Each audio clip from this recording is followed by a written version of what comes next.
Lukas, Kapitel 1.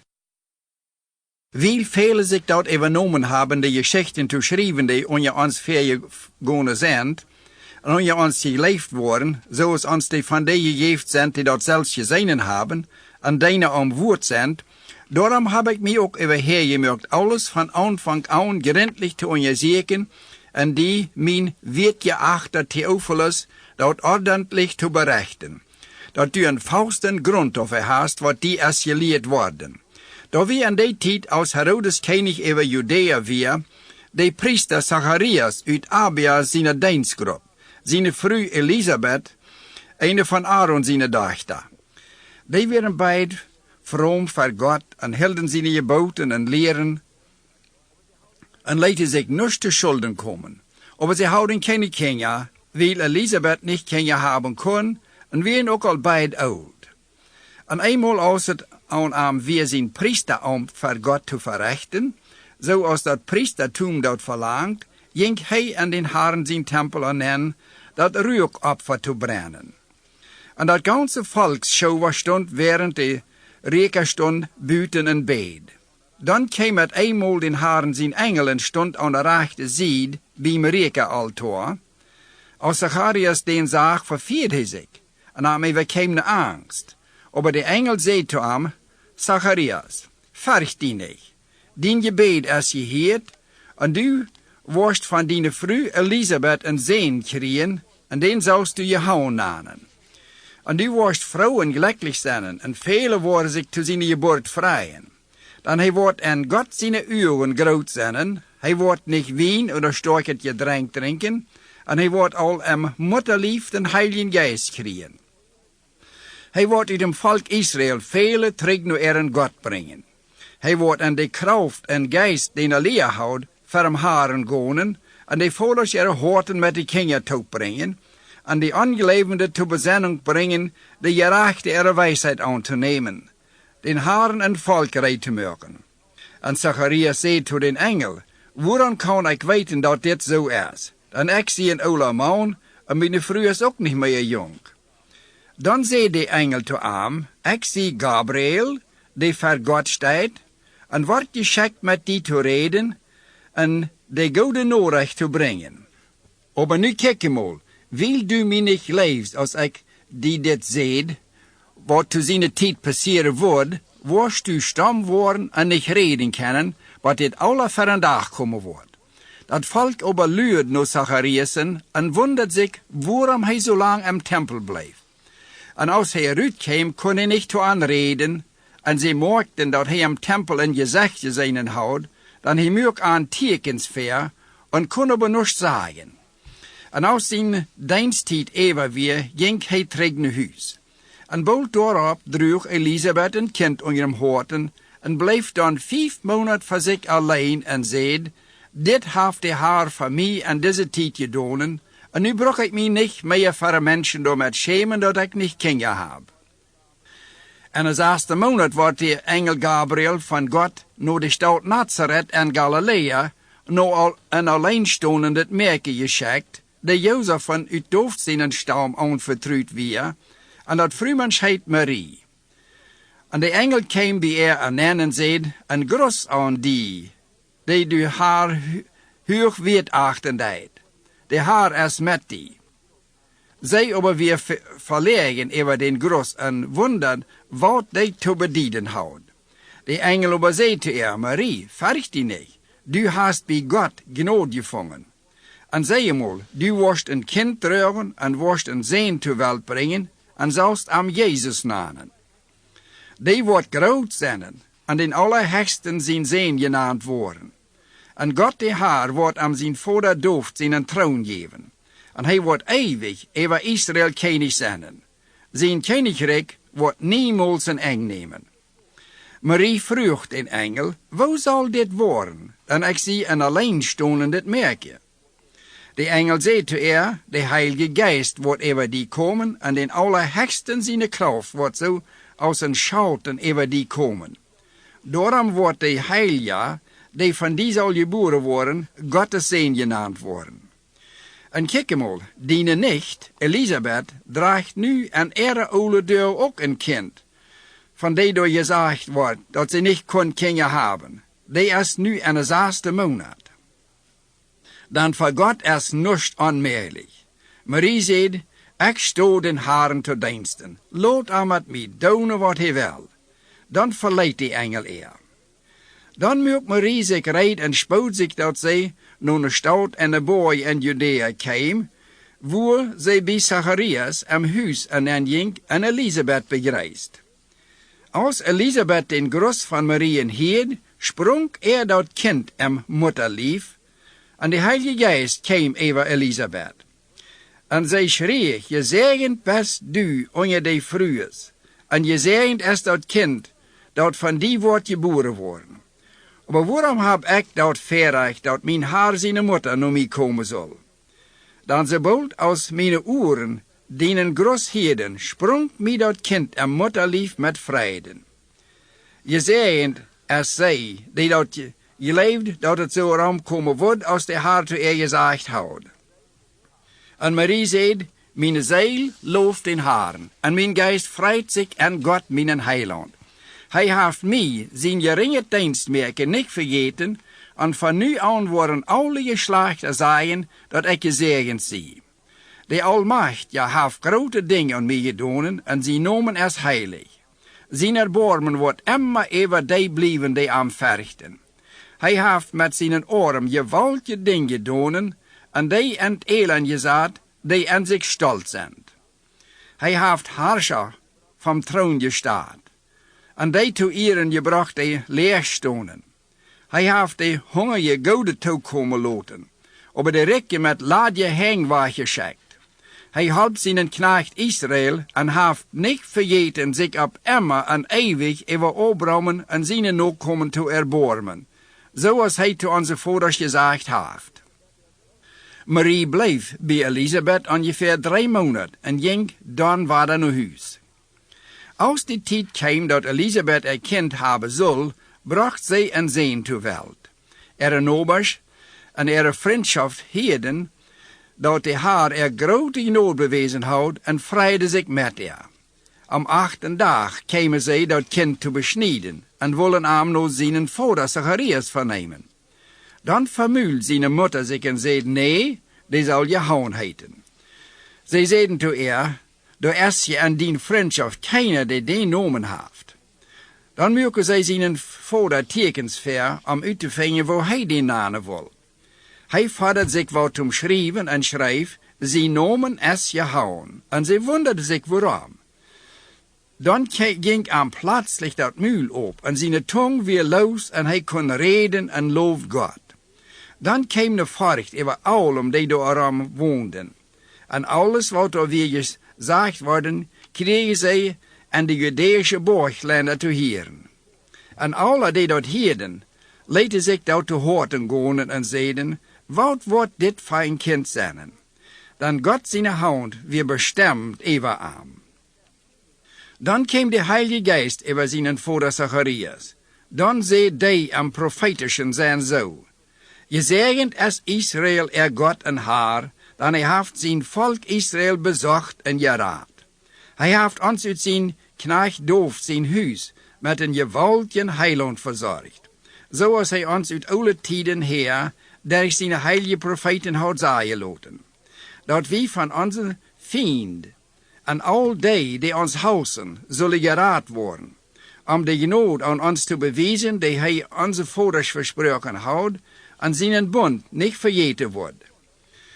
En dat hij onze vervader Abraham daarop geschworen houdt, dat hij zijn verspreken houden wordt, en ons van onze vriend raden, dat we hem onentvarcht, zolang als we leven, en heiligheid en gerechtigheid dienen kunnen. En du kind worst in allerhechten zijn profeet genaamd worden. En du worst in Herren vooropgaan om den waagheid te maken. Du worst in die volk zijn, dat ze door kunnen geraad worden, wanneer aan die zinden vergeeft worden. Der God zijn leeftolje der bormen, wordt de morgenszon vom Himmel over ons opgaan, over die te schijnen, die onder de dodeswolk am diesteren zetten, en onze feit op den vredensweg en opstieren. En dat kind was en wordt sterk im geest, En hij bleef in de wildnis, wat hij voor een dag kwam zich Israël ver te stalen. Kapitel 2. De keizer Augustus beval te zijn tijd dat al zijn mensen zullen geteld en am tagsregister ingeschreven worden. Dit weer dat eerste Mal dat die mensen geteld worden en passiert aus Quirinius de regentschaft in Syrien houdt. En in jeder moest doorgaan gaan wo hij geboren weer en zich door inschrijven laten. Jozef woont in Nazareth in Galilea en moest dan naar Bethlehem in Judea gaan, weil zijn stamvader, de König doof door geboren weer. Jozef neemt Marien met, die hem aanvertrouwd weer en al een kind onder hem horten droeg. En groot während zij in Bethlehem waren, kwam de tijd dat zij dat kind ter welt brengen moest. En zij bracht een eerste zoon ter welt, wikkeld hem in wingelen en leed hem in een voederkrab, dan am gausthuis weer geen ruim te vinden. En de jegend waren die nacht schoophorder bestaat en werkten over ihre Viehwirtschaft. En plötzlich stond den Haaren zijn engel ver aan, en God zijn Herrlichkeit mögt dat aan zo dag, dat aan doch ne grote angst overkwam. Aber de engel zei to de hoord, zij zullen zich niet verrichten. Dan horcht, ik breng jullie goede, grote vrede nodig, waartoe zich alle mensen vrije worden. Ju is deze nacht en dooft in de stad, de heiland geboren, de Haar, Christus. En om uit te vingen of dat zo is, waar je door een kind vingen dat in wingelen ingewikkeld is en in een voederkrab ligt. Dan stonden bij den einen engel plötzlich een grote schar engel en loofden God en zongen am te eeren en zeiden, je eert zie God im höchsten Himmel en vrede voor de mensen op Erden, aan die hij zijn gevouwen heeft. En als de engel waar dat terug Himmel voeren, zeiden de hoord einer zum anderen, dat wil we nu voort naar Bethlehem gaan en de geschichte onderzoeken, die de Heer ons heeft weiterlaten.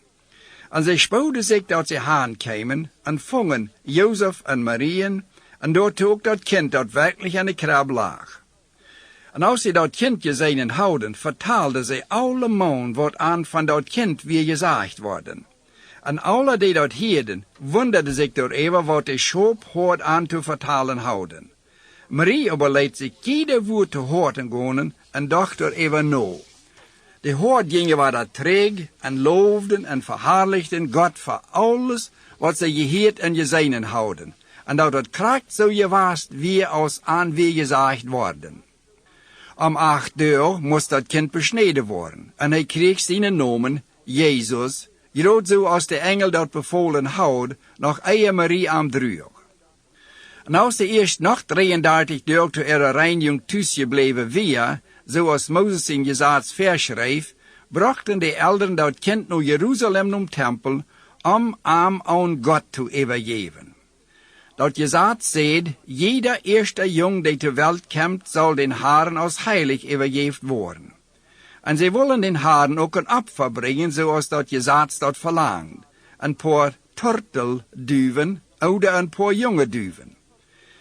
In Jeruzalem woont dan een man, die heet Simeon. Dat wie een vrome man, die God verrichten deed, en dan nu luid, dat Israël heiland komen zal. Simeon houdt den Heiligen Geist. En die houdt aan gezegd, dat hij Israël een Messias nog met zijn eigen uren zijn wordt, eer hij sterven wordt. Dan ging hij van Geest gedrongen im Tempel aan. Als de Eltern dat Jezus kind door aan brachten, zoals aan vergeschreven weer, dan neemt Simon dat kind op zijn arms en looft God. Hij zegt haar, du hast dien verspreken gehouden. Nu laatst du dienen deiner im Frieden sterven. Nu hebben mijn uren dienen heiland gezien, den du voor alle mensen hergesteld hast, een licht, de heiden de waarheid te brengen, en een herrlichkeit voor dien volk Israël. Jozef en Jezus zijn moeder wonderden zich door even wat Simeon van dat kind te zeggen houdt.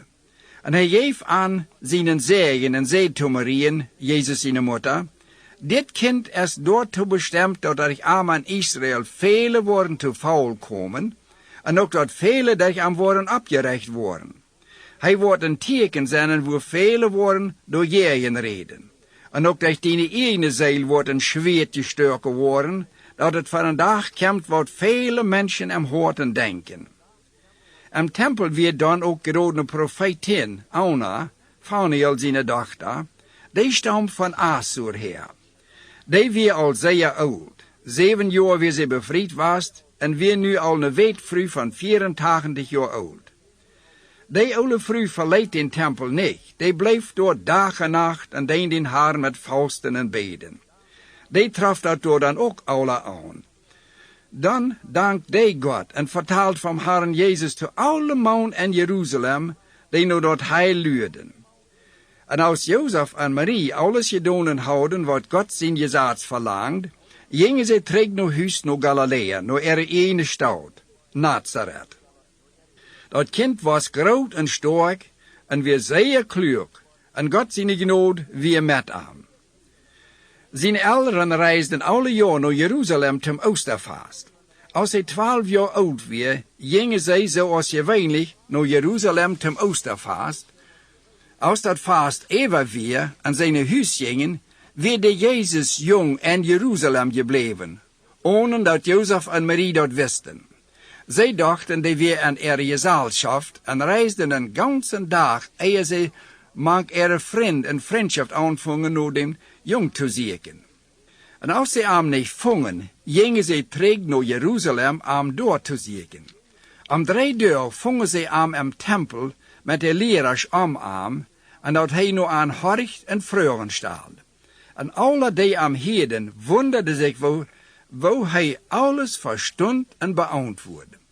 Als ze hem zagen, wisten ze niet wat ze daarvan denken zullen. En zijn moeder zei zu hem, Zoon, waarom hast du ons dit aangedaan?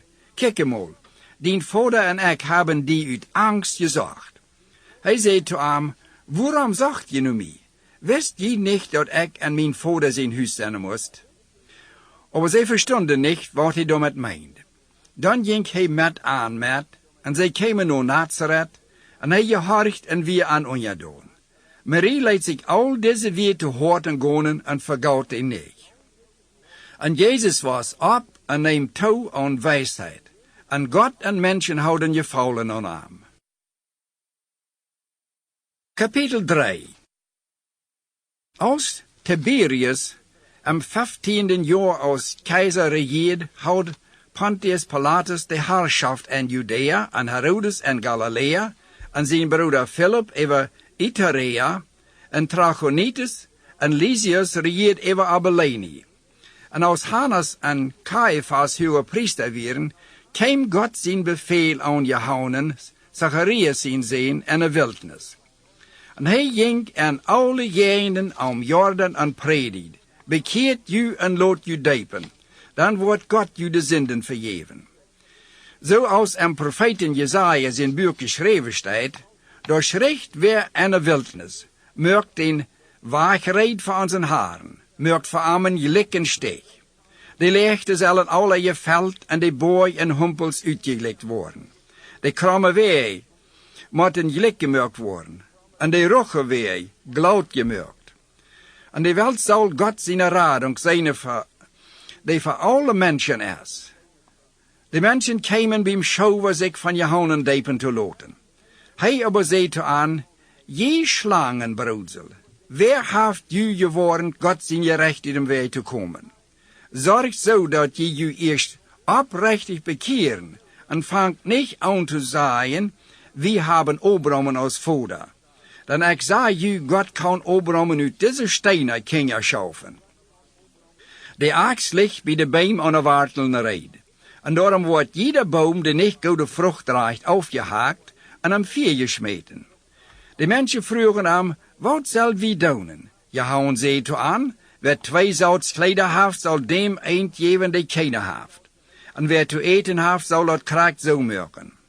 Dan kwamen de taxcollector om zich diepen te laten en vroegen, leraar, wat zal wie doen? Hij zei toe aan, collect niet meer als dat je zaats verlangt. Dan vroegen hem de soldaten, en wat zal wie doen? Hij zei toe aan, neemt keinem met gewalt geld auf en doet keinem falsch beschuldigen en zie tevreden met jullie loon.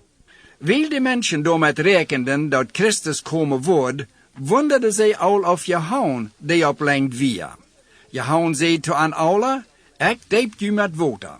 Er wordt aber einer komen, die sterker ist als ik, indem ik dat niet weet zie, dat ik am de show oplees. Die wordt u met den Heiligen Geist en met vuur depen. Hij heeft zijn schmiedschaffel in de hand en wordt zijn draasvloer gerindlich reinigen. Den Weid wordt hij am Specker brengen en dat spree am vuur schmieten dat niemals uitgaat. Hij ermahnt die mensen nog durch verschiedene andere woordingen en predikt aan dat Evangelium.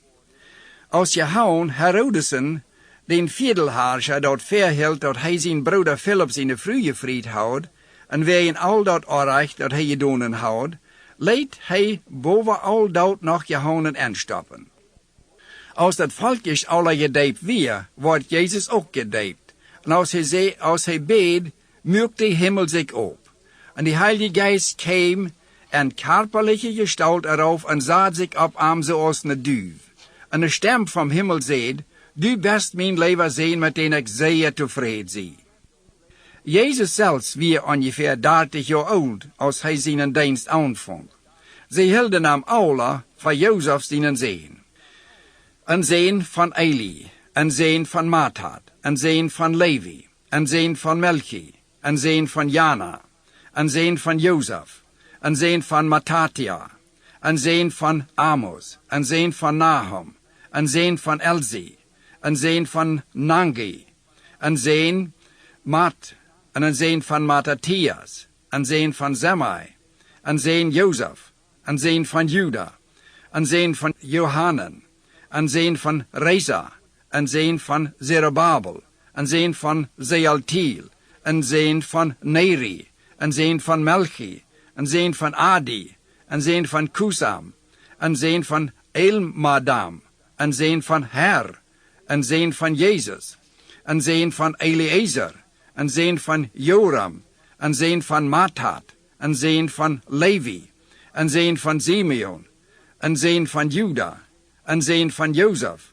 een zeen van Jonam, een zeen van Eliakim, een zeen van Melea, een zeen van Menam, een zeen van Matatan, een zeen van Nathan, een zeen van Doften, een zeen van Jesse, een zeen van Obed, een zeen van Boas, een zeen van Zalma, een zeen van Nahesson, een zeen van Amenidab, een zeen van Ram, een zeen van Hesran, een zeen van Peres, een zeen van Juda, een zeen van Jacob, een zeen van Isaac, een zeen van Abraham, een zeen van Tara, een zeen van Nahor, een zeen van Zeruk, een zeen van Regu, een zeen van Peleg, een zeen van Eber, een zeen van Zala, een zeen van Kenan, een zeen van Arphaxad, een zeen van Sem, een zeen van Noah, een zeen van Lamech, een zeen van Methuselah, een zeen van Henoch, een zeen van Jerad, een zeen van Mahalaleel, een zeen van Kenan, een zeen van Enos, een zeen van Zet, een zeen van Adam, die van God kwam. Kapitel 4. Dan kwam Jezus vol vom Heiligen Geist vom Jordan terug en wordt vom Geist in de Wildnis geführt, wo hij 40 dagen vom Dievel verzocht wordt. Hij oud aan die dagen nust, en aus de Ewer weer een Hungerdarm. De Dievel zei zu ihm, wann du Gott sein Sehen bist, dann gebei diesen Stein Brot zu worden. Jezus zei, dat steht geschreven, ein Mensch leeft nicht bloß von Brot, aber von alles, wat Gott gereed heeft. Dan neemt de Dievel am op een huren boeien op en leidt am en een urenblik alle königrijken en de welt zijnen, en zei zu ihm, die wo ik die alle met macht en herrlichkeit taub geven, dan die zijn mij gegeven worden, en ik kan die dem geven wem ik wil. En wenn du mij aanbeden worst, is dat alle dient. Jezus zei, dat staat geschreven, du sollst zes keinem aus Gott dienen Herren aanbeden, en einzig arm sollst du dienen. Dan bracht de Dievel am naar Jeruzalem en stelde am op de höchste Tempelspitz en zei, wann du Gott zijn Sehen bist, dan spring van door erauf. Dan daar staat geschreven, Hij wordt zijn engel bevelen die te bewahren. Die worden die op een heng drogen, dat u die de feit niet aan einen steen steten worst. Jezus zegt, du hast gesagt, du sollst Gott deinen Haaren nicht versichern. Als de dievel met al zijn verzekeringen derg weer, verleidt hij aan tot de nächste Gelegenheit. Jezus kwam aan den Heiligen Geist zijn Kraft terug naar Galilea, en dat niet spreidt zeer schwind durch die ganze Gegend. Hij leert in synagogen, en allemaal loofde hem. Dan ging hij naar Nazareth, waar hij opgewassen weer, en am Sabbat ging hij in de synagogen, en zoals hij dat gewand weer, en stond op om wat te lezen. En dan wordt den profeten Jesaja zijn schrift gegeven. En als hij dat boek opmerkt, vond hij de stad, waar zo geschreven staat. Den Herren zijn geest ruht op mij, en hij heeft mij gewählt, de armen dat Evangelium te predigen, en geschickt, die met een gebroken het hart te heilen, de vastgenomenen te predigen dat ze vrij en los zijn, en de blinde dat ze zijn kennen, en die vrij te stellen, die onderdrukt zijn, en te zeggen dat God zijn genoden jaar gekomen is. Dan maakt hij dat boek toe, en geeft den diener dat terug, en zet zich dool, en alle man in de synagoge kijkt nu aan. En hij zei toe aan, vandaag is dit passiert, zoals je gehoord hebben. Ze geven hem alle recht en wonderden zich over de zaligmakende woord die hij reed, en zeiden, is dit niet Jozef zijn zoon? En hij zei toe aan, je worden mij bestemd nog dit spreekwoord verholen. Dokter, help die zelfs. We hebben gehoord wat du in Capernaum voor grote dingen gedaan hast. Nu doe de hier thuis en die stad ook. Hij zei wieder, ik zei u de waarheid. Een profeet wordt thuis in zijn stad keinmaal opgenomen. Ik zei u dit. Door werden to Elia zijn tijd veel wijdvruurs in Israël als de hemel 3 jaar en 6 maanden versloten weer, en over dat ganze land een grote hongersnood kwam.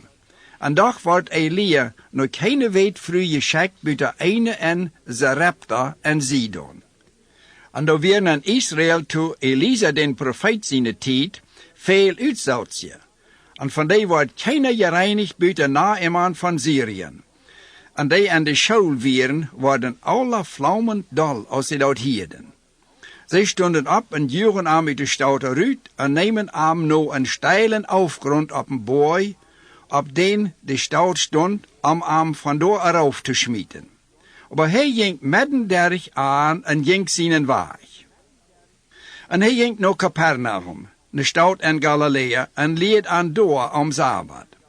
Zij wonderden zich over zijn leer, en daar weer een kracht doorhingen.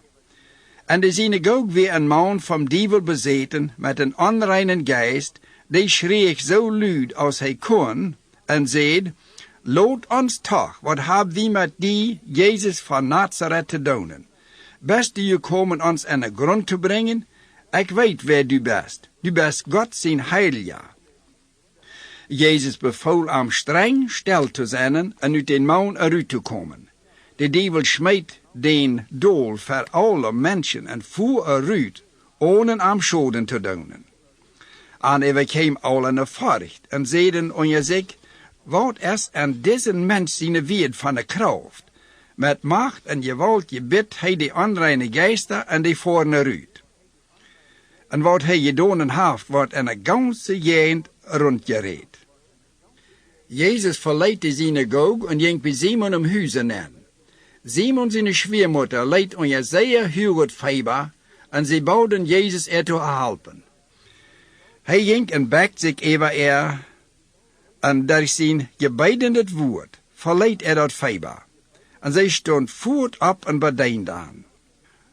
Als de zon onderging, brachten die mensen allerhand kranken naar Jezus. Hij leed jedem de hang op en heilde aan. En er kwamen uit veel mensen dievels eruit en schreeuwen, du bist God zijn zoon.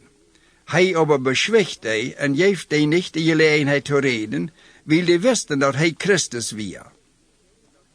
Jeden morgen ging Jezus naar een eenzame stad, de mensen aber zachten zich aan, en als ze doorheen kwamen waar hij was, versuchte sie am door te houden en niet laten weg te gaan. Hij aber zei, ik moet ook nog naar andere steden gaan, dat Evangelium van God zijn recht door ook te predigen. Dan dat is waartoe ik gekomen zie. En hij hield aan en de synagoge en Judea te predigen. Kapitel 5. Einen dag, als Jezus am See Genezareth stond en dat volk zich am drängt, dat Gottes woord te hören, zag hij 2 boats am Eiver stonen, während die Fischer ihre Naats waschen. Hij stieg in dat ene boot in, dat Simon sind wir, en zei, hij soll een engstje vom Eiver auffahren. Dan zat hij zich dool en leerde die mensen van uit een boot. En als hij ophield met reden, zei hij te Simon, voor en op waar het diep is en laat de naats erop te fischen. Peter zei zu hem, Meister, wir haben de ganze Nacht schwor geschafft en haben nichts gekregen. Aber ein Don't, wenn du so sagst, dann laat ik dat naad erop. En als ze dat deden, kregen ze een grote schoof vers, zodat er nachts aanvangen 2 te rieten. Dan wangen ze ihre partner im anderen boot, dat die aan zullen komen helpen. En die kwamen en ze houden de boot beid zo vol, dat die aanvangen onder te gaan.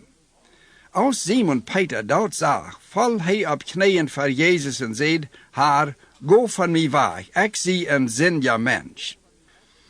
Dan hij en de anderen die met hem waren, staunden over de mausen vers die ze gekregen hadden, en groot zo ook Jacob en Johannes, Zebedeus zijn zeens, Simon zijn partner. En Jezus zei te Simon, verg die niet, van nu aan worst du mensen griepen. En als ze ihre boot dan gelaunt hadden, verlieten ze dat alle en gingen met hem met. En dat neemt zich zo ram, als hij en de geweste stad weer, kwam door een uitzelsje man en zag Jezus en val ver aan op hem gezicht en zei haar, want du wist, du kannst mir reinigen. En hij strakte zijn hand uit en schiet hem aan en zei, dat wil ik doen. En plötzlich weer zijn uitzels weg. En Jezus verbood hem dat irgendwem te zeggen. Aber hij soll gaan en zich den Priester verstellen en als een geteknis voor zijn reinigung een Opfer brengen, zoals Moses befohlen had. Aber dat niets van wat hij gedaan had, verspreidt zich bloos zoveel meer. En de mensen kwamen bij hem schoven, om te horen en van ihre krankheiten geheilt te worden. Aber Jezus ging vurgen voor zich alleen om te beden. Einen dag als hij leed, zaten am Pharisäer en schriftgeleerden die uit alle dorpen en Galilea en uit Judea en Jeruzalem gekomen waren. En God zijn kracht stond om te hand de kranken te heilen. Dan bracht een welke mannen een geleemden man op een bad, den ze verzochten een end te brengen en voor Jezus hand te leggen. Aber als ze keinen weg vonden om een end te brengen, weil er zoveel mensen waren, stegen ze op huizen op en leden de telen te zien en leidden aan met badtoop midden manchem volk voor Jezus eraf. Als hij er een geloven zag, zei hij tot den man, Mensch, die zijn die zinden vergeeft.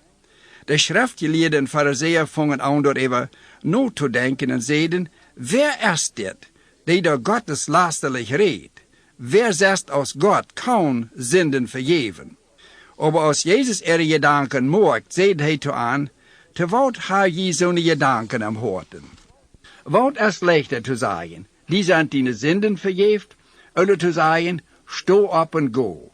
Aber dat je weten kunnen dat de mensen zijn op Erden die kracht haft zinden te vergeven, zei hij te den geleemden man, ik zei die sto op, neem dien bad en go naar huis.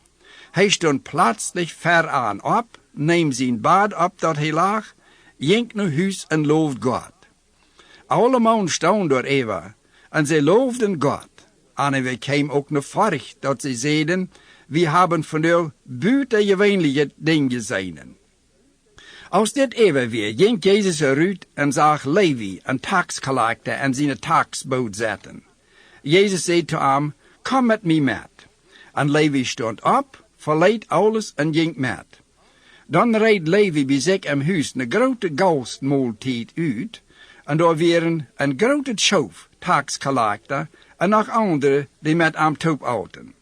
Aber de schriftgeleerden en fariseeën grunsten doorever te zijn jingen en zeiden, waarom doe je met taxcollecten en zendertoop eten en drinken? Jezus zei toe aan, de gezonde brokken den dokter niet, den brokken moet de kranken. Ik zie je komen de zender aan te sporen en om te keren, en niet de gerechte.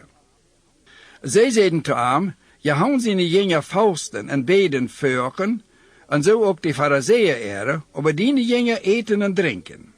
En hij zei toe aan, kan je den brigom zijn vriend wat doorbrengen, dat de fausten, zolang als de brigom bij aan is?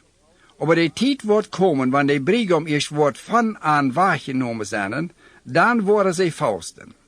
Dan reed hij toe aan dergelijke gelijkenis. Keine neid een niet kleed, zich op een oude te op, wie dan redt hij dat niet en twee, en dat nieuwe vlek past niet op dat oude en op. En er gaat ook keine nieuwe wien en oude wienladers aan. Van die nieuwe wien worden de oude laders opplaatsen, en den wien verkwedderen, en de laders weer verbruikt. Op een nieuwe wien moet een nieuwe laders gegoten worden, dan blijft beides goed. En wie oude wien gedronken heeft niet voort en darst nog niet, dan is eigenlijk de oude erst beter. Kapitel 6. Dat neemt zich zo om dat Jezus een Sabbattertje getreidvlekken ging, en zijn jingen plakken zich oren en rubbelden die met de hang uit en outen de kinderen. Einige fariseeën vroegen, waarom doe je am Sabbat, wat je in dat je zaad is? Jezus zei te aan, heb je niet gelezen wat dooft en die met am wieren, deden als zij hungrig wieren? Wo hij am Gottes huis ging en dat brood uit dat God gewijd wie, en ook die geeft die met am wieren, dat wie je in dat je zaad, dan dat brood weer bloos voor die priester te eten. En hij zei toe aan, die mensen zijn es ook haar over den Sabbat. Aan een anderen Sabbat ging hij in de synagoge naar en leed. En daar weer een man, dem de rechte hand verdreigd weer. En de schriftgeleerden en fariseeën pausten zeer genauw op nu aan, te zijn of hij am Sabbat heilig wordt. Zij zachten nu een oorzaak am te beschuldigen. Hij aber wist wat ze dachten en zei tot den man met de verdreide hand, sto op en kom her. Hij stond op en kwam naar veren. Dan zei Jezus te aan, ik wil je eind vragen. Wat darf einer am Sabbat doen? Goudet oder schlachtet? Menschenleben raden oder verdorven? Jezus kijkt aan alle ogen en zei tot den man, strak die hand uit. Hij deed dat, en zijn hand weer zo gezond als de andere. Zij hebben weer een dol, genoeg raag te even en rood sleugden onder een ander, wat zij met Jezus doen willen. En die tijd ging Jezus een dag en een boy te beden, en hij bracht de nacht toe en gebed te God. Samarius roopt hij zijn jingen naar zich en wil zich uit aan 12, die hij apostel naamde. Simon, den hij Peter naamde, zijn broeder Andres, Jacob en Johannes, Philippe en Bartholomeus, Matthias en Thomas, Jacob, Alphaeus zijn zoon, en Simon, Zelotes genaamd, Judas, Jacob zijn zoon, en Judas Iscariot, die am verroden deed. Hij ging met aan erop en stond voor het lik weer met een schoof van zijn jingen, en ook een grote deel mensen van Judea en Jeruzalem en van Tyrus en Sidon, die al meer liggen, die gekomen werden om te heren en van ihre krankheden geheeld te worden. En ook zouden die van andere geesten gekweeld worden, en die worden geheeld. En die mensen proefden om alle aan te scheren, dan van aan kwam de kracht die aan alle heild. Hij kijkt zijn jingen aan en zei, zelig zij je armen, dan dat Gottes rijk is junt. Zelig zij je, die nu hongeren, dat je zal zout worden. Zelig zij je, die nu hielen, dan je worden lachen. Zelig zij je, want de mensen die om den mensen zijn het halven hausen, versteten, beleiden en een slechte nomen geven. Dan ziet vrouwen springt uit vreden, dan am Himmel wordt jun loon groot zijn. Dan dat is wat jullie vaders de profeten ook toegezegd hebben. Aber wij jullie, die door rijk zijn, je hebben jullie troost al weg. Wij jullie, die nu vol en zout zijn, dan je wordt hongeren. Wij jullie, die hier lachen, dan je worden treuren en hielen. Wee ju, van allemaal goed van ju reed, dan dat is wat jullie vaders van die valse profeten deden. Maar ik zei te ju, die mij hieren, habt jullie vriend leef, en dood die goede die ju housen, zegen die ju vliegen, en beet voor die ju beleiden. En wer die op ene baag slijt, dem hol die andere ook aan. En wanneer die weer de jaak wegneemt, dan jaf am ook dat haamd. Wer die am wat praat, dem jaft dat. En wanneer die weer dat dienje wegneemt, dan vader dat niet terug. Dat je dat voor anderen, wat je anderen worden wensen voor je te doen. Wat heb je van een dank ervoor, wanneer je die goed zijn, die je goed zijn? Dan die zinder zijn er leef hebben ook goed. En wat heb je van een dank daarvoor, waar je die goede tonen, die je goede tonen? Dan dat tonen die zinder ook. En wanneer je die leen, van die je dat rekenen terug te krijgen, wat heb je van een dank daarvoor? Dan de zinder leen andere zinder ook. Van deze rekenen kracht zoveel terug te krijgen. Maar, hebt je een vriend leef, dood godet en lied, door wo je nust rekenen terug te krijgen, dan wordt je loon groot zijn en je worden den allerhegsten zijn kinderen zijn. Dan hij is to de ondankbare bezewichter ook goed en vriendelijk. Daarom ziet barmhartig, groot zoals je vader barmhartig is. Dood niet rechten, dan word je ook niet gerecht worden. Verdampt ander niet, dan word je ook niet verdampt worden. Verjeeft en je wordt verjeefd worden. Jeeft en je wordt een gouden moord, doorgedrekt, toopgeschedderd, en even vol en een schootje jeef worden, dan met die moord, die je van ander brokken, wordt je ook toegemeten worden. En hij reed toe aan der een gelijkenis. Kan een blingen en blingen leiden? Worden die niet beide groven en entvallen? Een leerling steigt niet over zijn leraar. Maar wer uitgeleerd is, wordt zo zijn als zijn leraar. Waarom zetst du den splatter en den broeder zijn uw, en zetst den balkje niet en den eigen uw? De wo kaust du to den broeder zijn, broeder, laat mij die den splatter uit hem uw nemen. Wanneer du den balkje en den eigen uw niet zetst, heichla, trag die eerst den balkje uit den eigen uw uit, dan worst u beter zijn kunnen, den broeder den splatter uit hem uw te tragen. Dan een goede boom draagt niet slechte vrucht, en een slechte boom draagt niet goede vrucht. Jeder boom is aan zijn vrucht te kennen. Einer plekt niet vieren van disteln, oder weendruven van een brombeerbos. Een goede mens wordt uit dat goede en zijn horten opgespikkerd, goede voor een dag brengen, en een slechte mens brengt van dat slechte en zijn hoort opgespikkerd, slecht het voor een dag. Dan waarvan dat hoort vol is, reed dat muil. Waarom naan je mij haar, en doen toch niet wat ik je zei?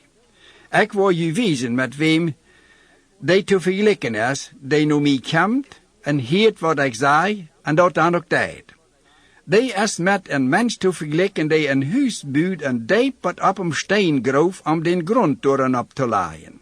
Als dan een huur woord ik heim, rijdt de stroom nom huis op touw, en kon dat aber niet bewegen, dan dat stond op een steengrond.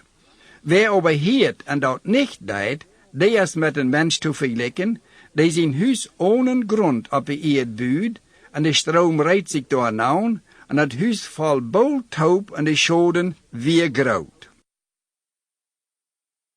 Kapitel 7. Als Jezus de mensen alles gezegd had wat hij wil, ging hij naar Capernaum. En een officier zijn knecht, den hij veel reken, lag dodeskrank. Als hij van Jezus hield, schickt hij de Joodse ältesten aan te bidden, aan te komen zijn knecht gezond te maken. Als de Jezus kwamen, praten ze aan op eerens en zeiden, die is het weet dat hij dat voor hem deed. Dan hij heeft een leef voor ons volk en heeft ons een school gebouwd. En Jezus ging met aan met. En als ze eerst niet te weit auf vom huis waren, schickt de officier vriend om te zeggen, haar, bemeer die niet wieder. dan ik zie het niet weet dat du onder mijn dag kämpst. Daarom heb ik mij niet weet geacht, zelfs naar die te komen, aber sei du bloß dat woord, dan wordt mijn knecht gezond worden. Dan ik zie zelfs een man, die de regering onderdoen is, en heb soldaten onder mij, en wanneer ik te einem zei, go, dan gaat hij, en zum anderen kom, dan komt hij. Wanneer ik te mijn knecht zei, doe dit, dan deed hij dat. Als Jezus dit hier wundert hij zich even aan en draait zich naar de mensen en zegt, ik zei u dit, zo'n geloven heb ik niet eenmaal in Israël gevangen. Dan kwamen die mannen die geschickt werden terug naar huis en zagen dat de kranke knecht gezond was. Bald erop ging Jezus naar de stad, Neue genannt, en zijn jongeren en een schof andere mensen kwamen ook met. Als hij naar de stadspoort kwam, droegen ze rood en dode mensen uit. De moeder, een weetvrouw, een eensje zeen. En uit de stad kwamen een schof mensen met Als de haar zag, jammert dat even en zei, heel niet. Dan ging hij aan en legde zijn hand op het zorg en de dreger stond stil. Dan zei hij, jonge man, ik zei die, sto op.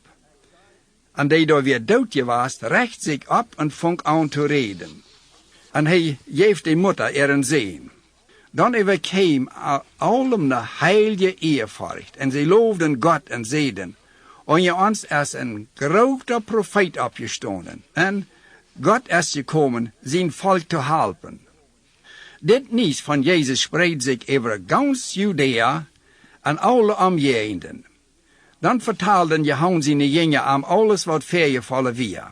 Dan roept Johannes 2 van zijn jongen en schickt die naar Jezus en leidt aan vragen of hij die weer die er komen zal, of zal wie naar een anderen luren. Als die mannen haan kwamen, zeiden zij, Johannes de Dieper heeft ons geschickt die te vragen of du de best die er komen zal, of of wie nog naar een anderen luren zullen. Die tijd heil Jezus gerood veel van ihre gebreken en pleuren en van deze geesten, en heilt vele blingen, de uren dat ze zijn kunnen. Dan zegt Jezus aan, God zegt je houden wat je zijnen en je heert hebben. De blingen zijnen, de lome gonen, de uitzoutje worden rein, de dove heren, de doden stonen op, en de armen wordt het Evangelium gepredigt. En zelig is die zich niet over mij oort. Als die van Johannes geschickt eerst weg werden, vong hij aan tot de mensen van Johannes te reden. Als je in de wildnis aan gingen, wat reken je te zijn? Een schelproer met uit de wind haan en her weid? Aber naar wat ging je kijken? Wil je een man en fijne werke kleider zijn? Kijk mal, mensen en dieren kleider, die er hoog herleven, zijn am Königshof te vinden. Aber naar wat ging je kijken? Een profeet? Jo, en ik zei u nog meer als een profeet. Dit is die van dem het geschreven staat, kijk, ik word die mijn engel voorop schikken, die door den weg voor die rijden mögt. Dan ik zei u, dat Johannes de Dieper een grotere profeet is als irgend zest weer van een vrouwmens geboren. En doch is de kleinste im Gottesreich geraten als hij. En al die mensen, sogar de taxcollector die Jezus hielden, geven God recht, en ze houden zich met Johannes in het doop dieper loten. Aber de Pharisäer en schriftgeleerden deden God zijn rood voor aan zelfs verachten en lieten zich niet van hem diepen. Met wem kan ik die mensen van de dag vergelijken? Wo liggen die haan? Die zijn zoals kinderen die op een marktplaats zitten en een zum anderen schreien. Wie speelden de fluit en je dansten niet. Wie zongen kleurenlieder en je hielden niet. Dan Johannes de Dieper kwam en oud niet brood en dronk niet wien, dan zeid je die houden dievel. De mensen zijn als je komen en aat en drinkt en je zeggen, kijkt en vreten en wienzuiper. De taxcollector en zinder er vriend. Aber wijsheid wordt van al ihre kinderen gerechtvaardigd. Dan loopt einer van de Pharisäer aan met am toe te eten. En hij ging bij den Pharisäer am huizen in en zat zich am dersch. En die staat wie een vrouw die in zinden leeft. Als die dat antwoord dat Jezus bij den Pharisäer am huis am dersch zat, bracht zij een glas vol dierenzalf eil. Zij ging hingen am stonen en hield en vong aan met ihre Tronen de feit te waschen, en drehde met ihre Haar. Zij kost am de feit en goot am de eil door Eva. Aus de Pharisäer, die am Engelot hou dit zag, zeid hij to zichzelf, want des man een profeet wie, wordt hij weten, wer en wat dit van de zin je früh is, die am aangeschiet heeft. En Jezus zei to am, Simon, ik heb die wat te zeggen. En hij zei to am, meester, zei. Einer had 2 mannen geld geliehen. Einer wie am ne Sum van 500 schuldig, en de andere 50. Zij kunnen am dat beid niet betalen, en hij strekt aan de schuld. Sei mir mal, welcher van die beid wordt am dat meeste rekenen? Simon zei to am, ik neem aan, die den hij dat meeste geschonken houdt. Du hast recht, zei Jezus. Dan draait Jezus zich naar de vrouw en zei to Simon, zitst du deze vrouw? Ik kwam bij die am huizen aan, en du geefst mij niet water de feit te waschen. Zij aber heeft mij de feit met ihre Tronen gewaschen, en met ihre Haar op dem Kopf gedreht. Du hast mij kein Kuss gegeven, aber deze vrouw heeft van dan aus ik en kwam, nicht nur gegeven meine feit te kussen. Du hast mij nicht eil op dem Kopf gegoten, aber deze vrouw heeft mij scheinreckende eil ihre feit gegoten. Daarom zei ik die, zijn veel zinden vergeeft. Daarom is ihre Leib so groot. Dan wem er weinig vergeeft is, dem zijn Leib is ook zoveel weniger. En Jezus zei to die zijn die zinden vergeeft. Die met am Taub om dich zouden vangen dan aan, to zichzelf te zeggen, wer is dit, deze goede zinden vergevendheid? Dan zei Jezus to die vrouw, du bist durch deine Glauben gerat. Go en vreden. Kapitel 8. En dat neemt zich zo ram dat Jezus bold erop durch al ihre steden en dorpen ging en predigde het Evangelium van Gottes Rijk. En die 12 gingen kwamen ook met. En ook enige vrouwen die van deze geesten en krankheden weer geheild worden. Daar weer Marie van Magdala uit de 7 dievels uitgevoeren werden. En Herodes zijn deine, Cusa, zijn vrouw Johanna en Susanna. En manche anderen die van haben Geld gegeven houden voor hem te zorgen. En als ik veel volk toepgezameld houd en anderen nog uit alle steden kwamen, reed hij daar geen gelijkenis. De jenken mannen uit zijn zo te zijn. En als hij zei, vol welket beziet weg, daar wordt het verklonkt en de vegel kwamen en vrouwten het op. Welket vol op een steen, en sobald als dat opkwam, verdreed dat wie dat niet Feuchtigkeit houdt. Water van vol manke distelen, en de distelen kwamen ook op en stekten dat. Maar water van vol op goede eerd, dat kwam op en bracht 100-maal zoveel. En als hij dit gezegd had, schreef hij, wij oren haft, dem lood hieren. Dan vroegen ze de jongen aan, wat dat gelijkenis te bedienen houdt. Hij zei, u is het gegeven de geheimnissen en Gottes Rijk te weten. Tot de andere oberrede ik en gelijkenissen, dat ze dan nog kijken kennen en dat ober niet zijn. Dat ze dan nog harken en dat ober niet verstaan. Dat gelijkenis is dit. De zoot is God zijn woord. Die aan de zijdweg zijn die daar hieren. Dan komt de duivel en neemt aan dat woord uit hem hoorten weg, dat ze niet zullen geloven en geraad worden. Maar die op dem steen zijn die waar ze dat woord hieren, dat dan met vreden opnemen. Maar die hebben niet wartelen. Ze geloven de tijd lang, maar wanneer eerst verzekeringen even aankomen, vallen ze af. En dat woord maken distelen vol, zijn die dat woord hieren, die dat dan over van de zorgen im leven, den rijkdom en dat plezier stekken laten, dat het niet vol was. Maar die zout op een gouden land zijn die dat woord hieren en dat oprechtig en een gouden hoort opnemen en geduldig blijven wat ze vrucht brengen. Keiner wordt een lamp aansteken en die dan met een gefeest bestelpen of in een bad stalen. Maar stelt die op een lampenholer dat die erin komen, dat licht zijn kunnen. Dan do is niets zo heimlich dat het niet wordt voor een dag komen, en niets zo versterken dat het niet wordt gevangen en aan het licht gebracht worden. Daarom ziet verzachtig, wo je horchen. Dan wer immer door haft, dem wordt meer gegeven worden, wer aber nicht haft, von dem wordt ook dat genomen worden, wat hij dacht dat hij houdt. Dan kwamen zijn Mutter en Brüder nur aan en konden overwegen dat vele volk nicht dichtbij komen. Dan wordt aan van wem gezegd dat zijn Mutter en Brüder buiten stonden en am zijn mochten. Hij aber zei toe aan, meine Mutter en meine Brüder zijn deze, die God zijn woord hieren en doen wat het zegt. Nu neemt zich dat een bestemde dag zo ram, dat hij en zijn jongen en een boot en stegen, en dan zegt hij toe aan, wel wie wat meer naar de andere zijde voeren. En ze leden los.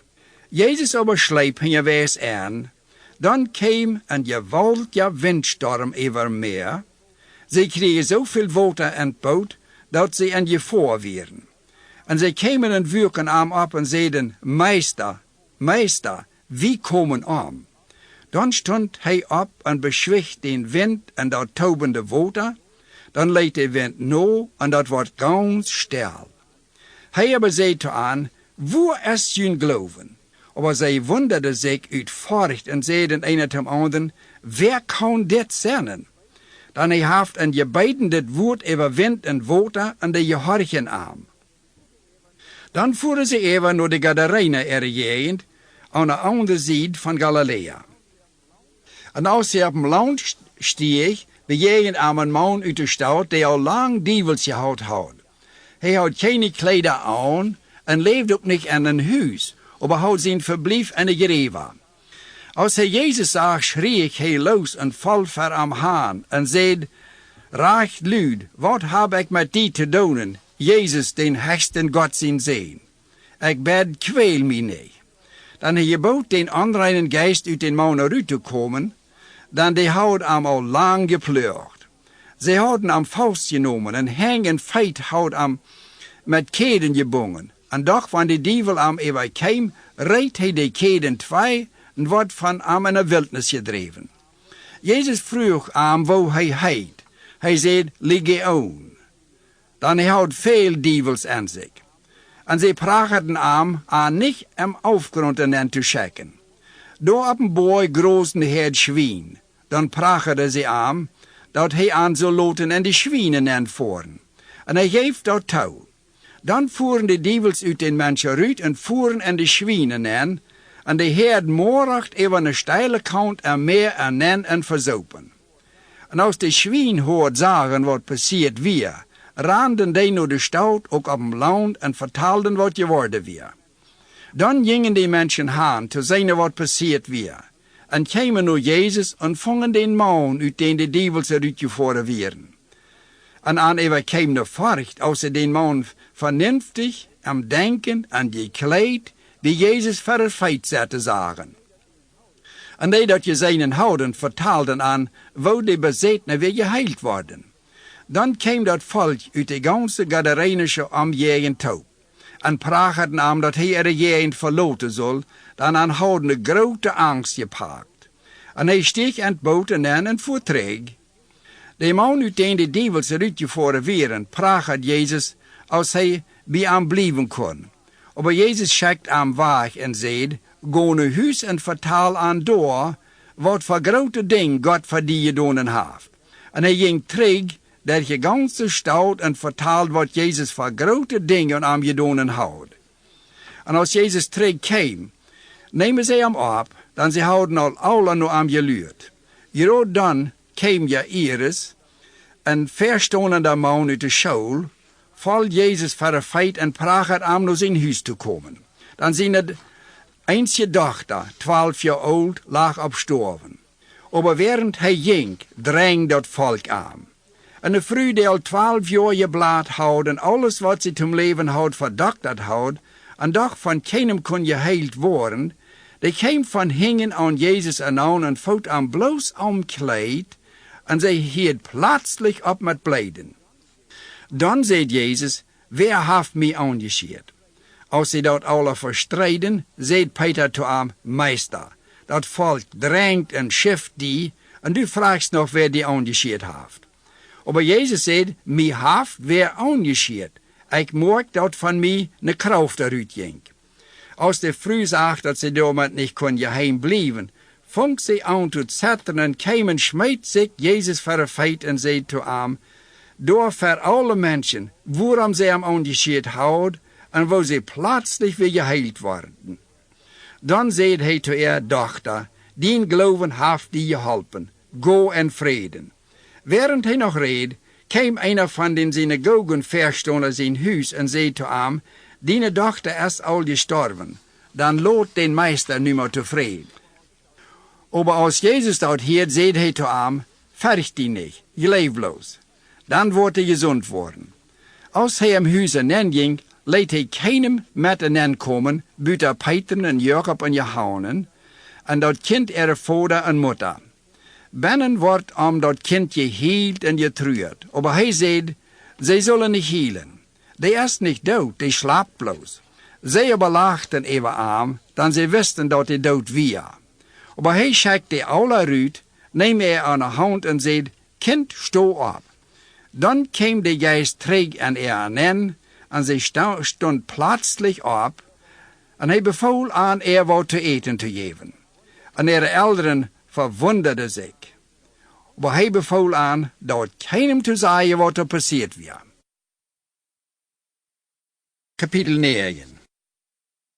Dan roept Jezus zijn 12 jünger toe en geeft aan kracht en volmacht over alle dievel en ook krankheden te helen. En hij schickt aan dat Gottesrecht te predigen en de kranken te helen. En hij zei aan, neemt nichts met op jullie reis, niet goonstaken, niet tauschen, niet brood, ook niet geld, niet eenmaal een tweede hand. En wo immer je in een huis en gaan, daar blijft wat je van daar wieder gaan. En wanneer ze je woer niet opnemen, dan gaat van zo'n stad weg en om aan te warnen, schaddert je den stof van de feit. Dan geven ze zich op een weg en gingen derge steden en predigden dat Evangelium en heilden de kranken. Als Herodes, die over Galilea herrscht, hield wat er alles passiert, wist hij niet wat hij denken zal. Dan een zeiden Johannes weer vom dood opgestonden. Een zeiden Elias weer voor een dag gekomen. Een zeiden ook dat einer van de oude profeten opgestonden was. Herodes aber zei, Johannes heb ik zelfs den kop afhaken laten, aber wer is dit, van dem ik al dit hier? En hij zocht naar de gelegenheid am te zijn. En als de apostel terugkwamen, vertelde ze hem alles wat ze gedaan hadden. Dan neem hij aan met, en ze gingen voor zich alleen naar de stad en Bethsaida. Aber als het volk dort antwoord, gingen ze aan hieraan. Hij heet aan welkom en reed toe aan van Gottesrecht, en wem dat veelt, den heilt hij. En als het avond wordt, kwamen de 12 en zeiden toe aan, schickt dat volk weg, dat ze naar de steden en landschaften en omgeving gaan, dat ze aan je dag komen en wat te eten vingen, dat we zijn hier op een stap. Aber hij zei toe aan, geeft je aan te eten. Zij zeiden, wir haben hier nicht mehr als 5 Brot und 2 Fisch.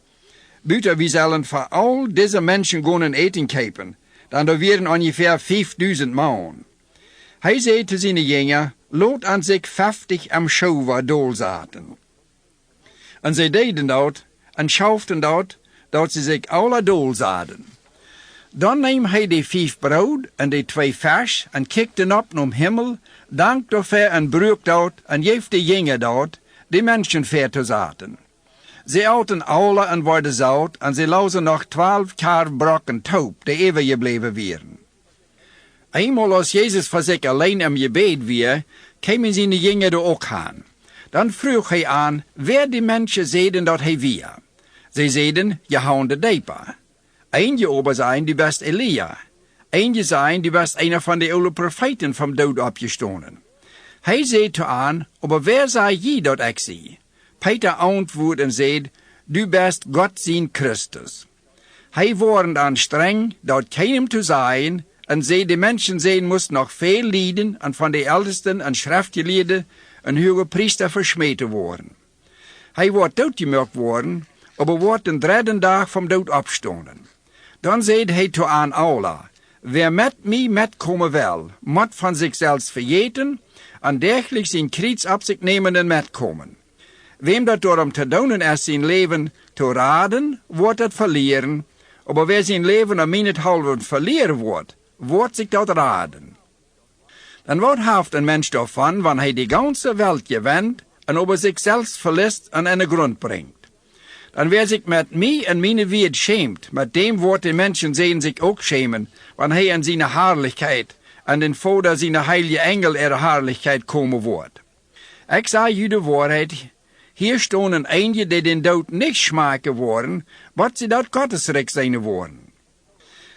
8 dagen nadat dat Jezus dit gezegd had, neemt hij Peter, Johannes en Jacob en ging met aan op een boergen op, om te beden. En während hij beet, ändert zich zijn gezicht en zijn kleider worden schlagwit. En met eenmaal stonden 2 mannen, Moses en Elia, door en reden met Jezus.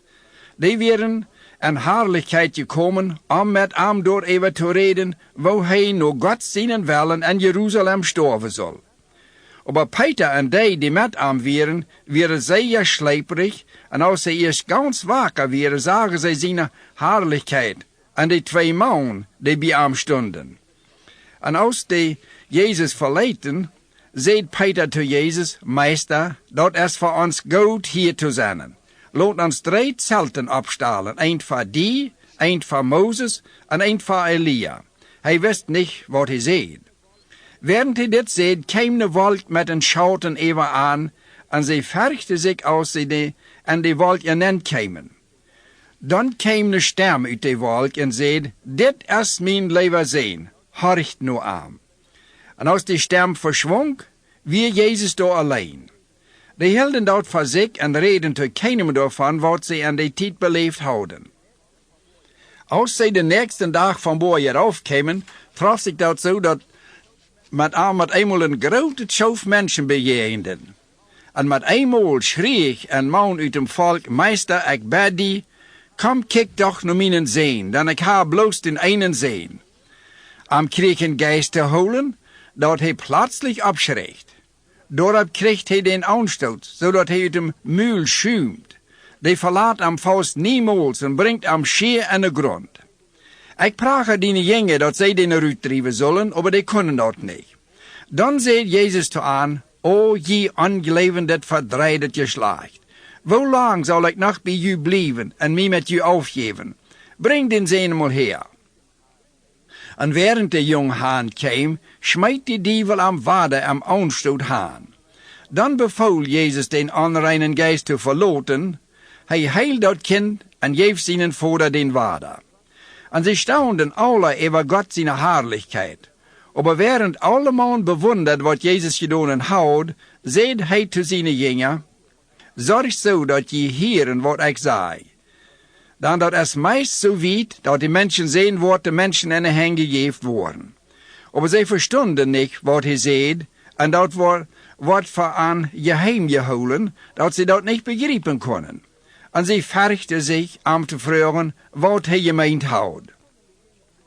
Dan vangen de jongen aan zich door even te strijden, wer onje aan de raadster zijn wordt. Als Jezus verneemt wat ze bij zich am hoorten dachten, neemt hij een kleine kind en stel dat bij zich aan. En zei toe aan, wie immer dit kleine kind in mijn namen opneemt, neemt mij op. En wer mij opneemt, neemt den op die mij geschickt heeft. Aber de geringste onder u wordt de raadster zijn. Dan zei Johannes, Meister, wie zagen wem en die namen dievel uitdrijven, en wie verboden hem dat, weil hij niet einer van ons is. Aber Jezus zei te hem, verbeid hem dat niet, dan wer niet jij in ons is op onze zijde. Als de tijd nodig kwam dat hij zal terug naar hemel genomen worden, entsloot hij zich direct naar Jeruzalem te gaan. Hij schikt woorddreher voorop, die gingen en een Samaritische tarpen aan, door voor hem alles reed te maken. Aber die nemen hem door niet op, weil hij zich vergenomen had naar Jeruzalem te reizen. En als die Jünger, Jacob en Johannes dat zagen, zeiden die haar, zal wie 4 vom Himmel rauffordern, deze even sie te brengen, zoals Elia deed? Hij bekijkt zich arm en beschwicht aan en zei, weet je niet van wat voor een geest je stammen? Dan die Menschen zijn es nicht gekommen, dat mensenleven te vernichten, aber dat te raden, En ze gingen nu een ander dorp. Als ze verlengden weg gingen, zei weer te haar, ik wil met die metkomen en don't wo die haan jeist. Jezus zei te hem, die Vaas haben ihre Lager, die Vögel in dem Himmel haben ihre Nester, aber die Menschen sehen haben noch nicht einen Platz, seinen Kopf anzulegen. Dann sagt er zu den anderen, komm mit. Die aber sagt haar, laat mich erst gaan meinen Vater begraven. Jezus zei zu ihm, laat die Doodje ihre Doodje begraven. Du aber go en predik dat Gottesreich. Dann sagt noch ein anderer zu ihm, haar, ich will mitkommen, aber laat mich erst gaan von meiner Familie Aufschied nehmen. Jesus aber sagt zu ihm, wer seine Hand am Pluch legt und dann trägt, ist am Gottesreich nicht zu brocken. Kapitel 10. Daarop wilde haar zich 70 anderen en schickt die 2 en 2 taub verzig naar al die steden en dorpen te gaan, wo hij rekende aan te komen. Hij zei toe aan, de arend is op ierens groot, maar er zijn maar weinig arbeider. Praag had den haren, den de arend geheerd, arbeider te schicken te arenden. Goed, ik schick je zo als lamemanke wil. Nehmt nicht ne Geldtausch, nicht een Sack, ook nicht Schleuer met, en bereist keinem hinterwegs, aber wo immer je in ein Huis ankommen, spreekt in Frieden über dat Huis. En wann du an Friedenskind wohnt, wordt je in Frieden über am blijven. Wann aber nicht, wordt de Träg über je kommen. En dat Huis aber blijft, eet en drinkt, wat ze je geven, dan een arbeider is zijn loon wird. Je zullen nicht van een Huis zum anderen gaan. Wann je an de Stadt ankommen, wo sie je opnemen, door eet wat ze je verzaten. Heilt die Kranken, die da sind, en sagt an dat Gottesreich is an no aangekommen. Aber wenn je an de Stadt ankommen, wo sie je nicht opnemen, dann geht Rüd op een Gaus en sagt, wir waschen uns zu jene schauen, sogar den Stoff auf, der uns von jene Stadt anhängt. Aber dit soll je weten, dat je dat Gottesreich dich beihouden. Aber ich sage je, Sodom wordt an jenem Tag leichter aufkommen als so eine Stadt. Wij die Korazin, wij die Bethsaida. Want deze grote Wunder, die bij je gedaan worden, während an Tyrus en Sidon gedaan worden, die houden zich längst zaak omgenomen en ausgezeten en zich bekeerd. Dat wordt van Tyrus en Sidon am gerecht leichter zijn als van je. En du Kapernaum, die du himmelhoog erhoven best, die worst met een haler aufgestaat worden. Wer nu je horcht nu mij. Wer je veracht mij. En wer mij veracht dem, die mij geschickt heeft. Dan kwamen die 70 vrouw, tregen ze den haar, en die nomen, zijn onze gode dievel ongedaan. Hij aber zei toe aan, ik zag den Satan aus een blitz vom Himmel fallen. Kijk mal, ik heb je de kracht gegeven op slangen en skorpionen aram te klingen. En over den Feind zijn gewalt te stonen. En je wordt dat nog schoden. Doch je vrijheid zal niet door zijn dat je de geister ongedaan zijn. Vrijheid je door toe dat je nomens am Himmel geschreven stonen. Dan vrijt Jezus zich am Geist en zegt, ik dank die Vader aan haar over Himmel en Erde, dat u de angeleerde dat hast weiterloten, wat u de wijze en geleerde niet verstonen leidst. Vader, dit is zo als du dat voor goed aanzagst. Dit is mir alle van Vader overgeven worden. En keiner aus de Vader weet wer de Zeen is, en wer de Vader is, weet keiner aus de Zeen, en wem de Zeen zich dat nog wilt weten te loten. Dan draait hij zich naar zijn jingen en zei to aan alleen, gezegend zijn die uren, die dat zijn wat je zijn. Dan ik zei je, dat veel profeten en kennen je dat zijn willen wat je zijn, maar kregen dat niet te zijn, en hieren willen wat je hieren, maar hebben dat niet geheerd. Bij enige gelegenheid stond een schriftgeleerde op, en om Jezus op een proef te stellen, zei hij, Meester, wat moet ik doen om dat eeuwige leven te erven? Hij zei te hem, wat staat am Gesetz geschreven? Wat las du door? Hij zei, du sollst Gott dienen Herren von ganzem Horten, von ganzer Seele, mit all deine Kraften, en all deine Gedanken gut zijn, en deine Nächsten sollst du so gut zijn als die selbst. Dan zei Jezus, du hast du recht gesagt, du dort, da wirst du leven. Dan wil hij zich noch selbst recht vor dir und sagt zu Jesus, wer ist mein Nächster? Dann antwortet Jesus am und sagt, da ging ein Mensch von Jerusalem auf nach Jericho, en val de rijber en een hang, die reten am de kleider van lief, sloegen am bloederig, gingen weg en lieten am half dood liggen. Dat traf zich zo dat een priester denzelfden weg eraf ging, en als die den man zag, ging die aan de andere zijde voorbij. Groot zo ook een leviet. Als die wat doorkwam en den man zag, ging die aan de andere zijde voorbij. Aber als een Samariter op naar zijn reis wat doorkwam en den man zag, erbarmde zich even aan. Die ging aan en bebonk am zijn wonden, goot door eil en wienen en, dan zat hij am op zijn ezelen op, neem am naar een gasthuis en bezorgde am. Als hij nächsten dag verloten wil, geeft hij den wiert 2 Silberstecken en zegt hij zal den bezorgen, en wat het meer kosten wordt hij aan betalen wanneer hij terug voorbij kwam. Woner van die 3, denkst du weer een nächste aan dem, die de rijber in de hang gevallen werden? De schriftgeleerder zei die zich even aan erbarmde. Jezus zei te hem, dan go en doe ook zo. Als Jezus en zijn jünger wieder gingen, kwamen zij naar een dorp. Ne vrouw, Martha, neem aan bij zich im huis op. Zij had een zuster, Marie, die zat bij Jezus voor een feit en hoort wat hij zei. Martha overleed zich van al dat aannemen, wat er reden mogen weer. Zij ging om haar en vroeg of hij nog daarom geeft, dat er zuster met de arbeid alleen leed. Zei doch, dat ze mij helpen zal. De haar zei, Martha, Martha, du zorgst over zoveel, dat du verdrießlich wordt. Du is aber maar eind, dat zijn moord, en Marie heeft zich dat beter gewählt. En dat zal niet wahrgenommen worden. Kapitel 11. Dat kwam zo ram als Jezus op een gewisse steed am gebed weer, en dan ophield, dat einer van zijn jünger zu hem zei haar, leer ons beden, zoals Johannes zijn jünger beden leert. Hij zei zu hem, wanneer je beden, dan zegt zo, ons Vader im Himmel, die Nomen zal heilig gehouden worden. Laat dien Rijk komen, en dienen wellen op Erden zal gedaan worden als am Himmel. Geef ons immer ons dagelijk brood. En vergeef ons onze zinden, dan wie vergeven ook allem, die ons schuldig zijn. En leid ons niet aan de verzekeringen in, aber bewaar ons voor den Beisen. Dan zei hij te aan, wo wordt dat zijn, want van jou weer midden in de nacht wordt nog zijn vriend gaan en zei een vriend, lee mij 3 bultje.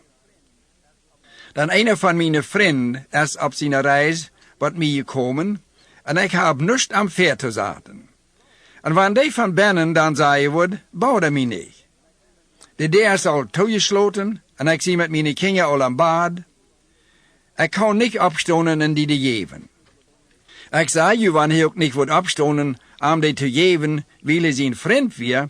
Hij wordt aber opstonen en om die geven, wil hij zo aanhoudend weer. En zo zei ik ook te u, vrucht en je wordt gegeven worden, ziekt en je wordt vingen, klapt aan en de deur wordt opgemerkt worden. Dan wer er haft krijgt, wer er ziekt vingt, en wer er aanklapt, van dem wordt opgemerkt. Krijg je een vader denken, die zijn zeen worden de slang geven, wanneer die arm nur een vis vroegen wordt? Oder die arm een scorpioen geven wordt, wanneer die arm nur een ei vroegen wordt? Want je dan, die je slacht zijn, toch weten jullie kinderen te geven wat goed is. Hoeveel meer wordt jullie vader im Himmel, die den Heiligen Geist geven, die arm door nog vroegen? Jezus dreef een stammen dievel uit. En als de dievel verleidt, vangt de stammenman aan te reden, en dat volk wundert zich. Einige aber zeiden, hij dreef de dievel der Belzebub, den bovensten dievel uit. Anderen verzachten am doorheen dat ze nu een teken vom Himmel vroegen. Jezus wist wat ze dachten en zei te aan, irgendein Rick dat zich aan zichzelf niet einig is, brengt zichzelf in de grond. En de familie die zich oneinig is, valt uit een ein. Wann sollten zich met zichzelf niet einig is, wo zal dan zijn Rick bestaan? Ik zei dit, wil je zijn dat ik de dievel der Belzebub uitdrief. Wanneer ik de dievel dan der Belzebub uitdrief, der wem drieven jullie kingen die uit. Daarom worden ze jullie rechter zijn.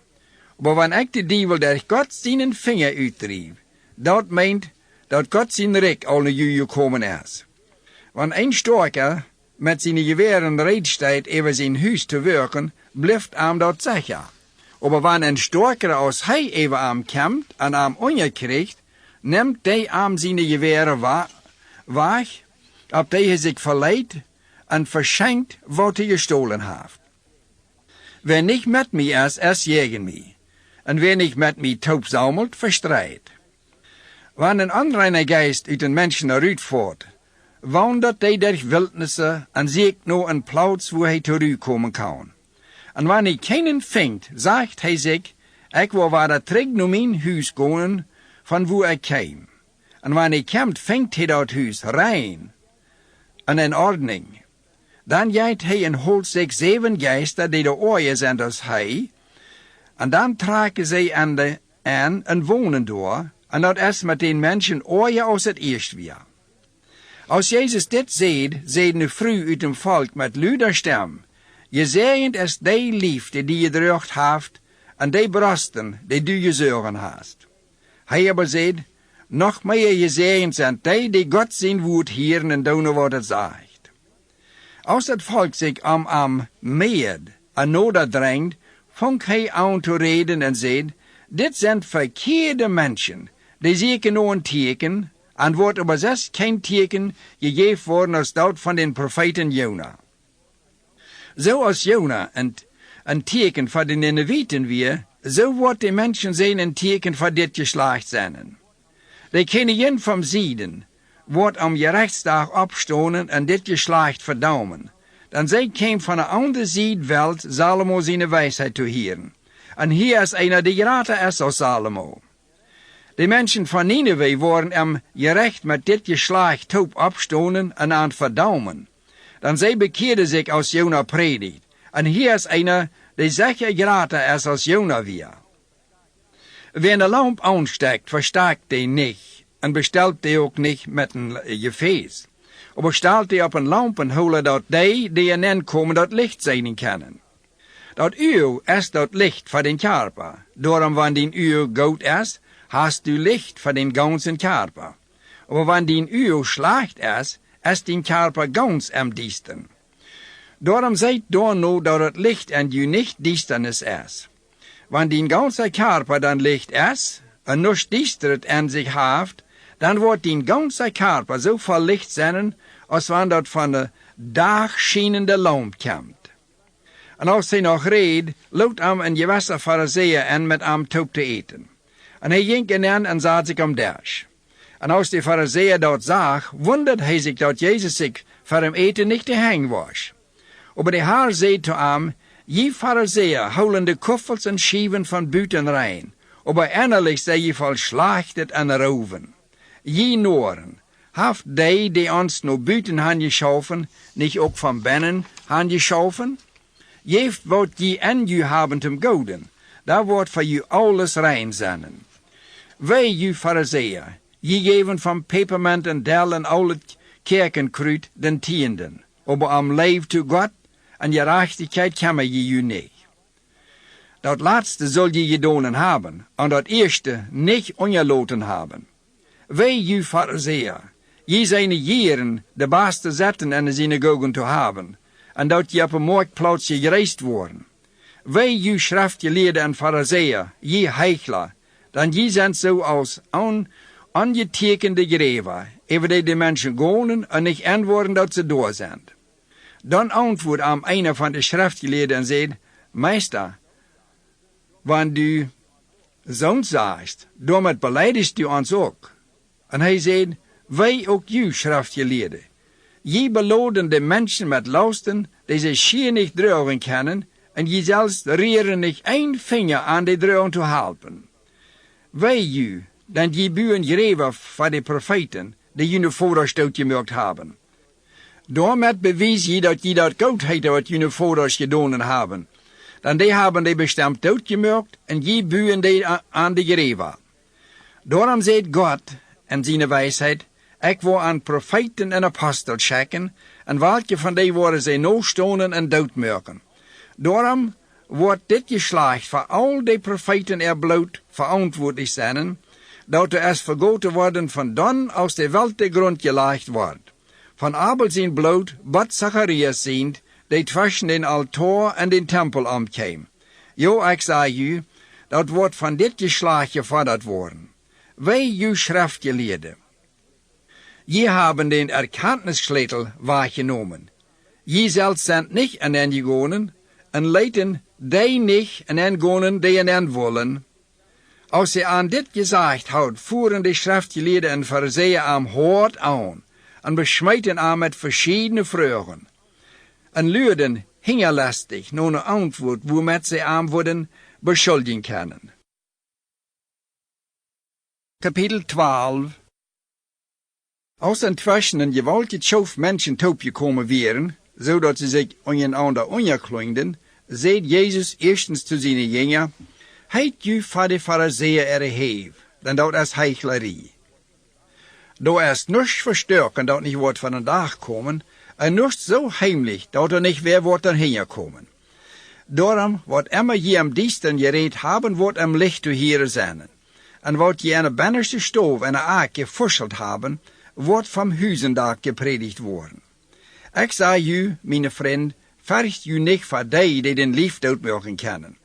En dan nog her, aber nichts meer doen kennen. Ik wil u aber zeggen, voor wem je verchten zullen. Vergt u voor dem, die ook kracht heeft en een haal te schmieden, wanneer hij is doodgemerkt heeft. Ik zeg u, voor dem vergt u. Worden doch nicht 5 Schwallinge für 2 Cent verkauft, und doch ist bei Gott nicht ein verjeten? Sogar jene Haar auf dem Kopf sind geteilt. Darum vercht ju nicht, je sind mehr wert als ein Deil Schwallinge. Ich sage ju, wer mich für ein Menschen bekennen wird, dem wird die Menschen sehen, für Gott seine Engel bekennen. Aber wer sich für ein Menschen von mir lossagt, von dem wo ich mich auch für Gott seine Engel lossagen. Und wer gegen den Menschen sehen redet, die soll Vergebung kriegen. Wer aber den Heiligen Geist lastet, soll nicht Vergebung kriegen. Wenn sie ju an ihre Schulen für ihre Verstanden an Gewalt bringen, dann sorgt nicht darüber, wo je ju verantwortet worden, oder was je sagen sollen. Dann der Heilige Geist wird je gerade dann geben, was je sagen sollen. Dann sagt einer aus dem Volk zu einem Meister, sei meinen Bruder, dat hij zich dat Aufgut met mij delen zal. Aber hij zei zu einem Mensch, wer heeft mij zum Rechte über je gesagt, oder jene Aufschaften an zu delen? Dann zei hij zu einem, seid vorsichtig, passt op, dat je nicht jitzig worden. Dat Menschenleben hängt nicht davon auf, dat einer viel besetzen deed. En hij vertaalt aan een gelijkenis en zei, dat weer een rijke man, die van zijn land een grote arend gekregen had. Hij dacht bij zichzelf wat hij doen zal. Dan hij houdt niet spekkeruim de arenden in te brengen. Dan zei hij, dit is wat ik doen wil. Ik wil mijn spekkers doorbreken en je raterbuien. En daarbij wil ik al mijn getreide en mijn zaken houden. En dan wil ik te mijn ziel zijn. Ziel, du hast vele jaren een groot en verrood opgespekerd. Nu zie je ruhig, at en drink en zie moedig. Gott aber sagt zu ihm, du nur, diese Nacht wird deine Seele von dir gefordert worden. Und wer wird dort dann kriegen, wo du die wachgelegt hast? So wird es die gehen, die für sich selbst ein Schatz wachlegen, und aber für Gott zu beseinen nicht recht sind. Dann sagt Jesus zu seinen Jüngern, darum sage ich euch, sorgt nicht über jün Leben, was je eten worden, oder über jünen Lief, was je antreiben sollen. Dat Leben ist mehr als das Eten und die Lief mehr als die Kleidung. Kijkt nur die Krauien, die seien nicht und Arenden auch nicht, die haben nicht Speckers oder Stahlinge, und doch jaft Gott an ihr Futter.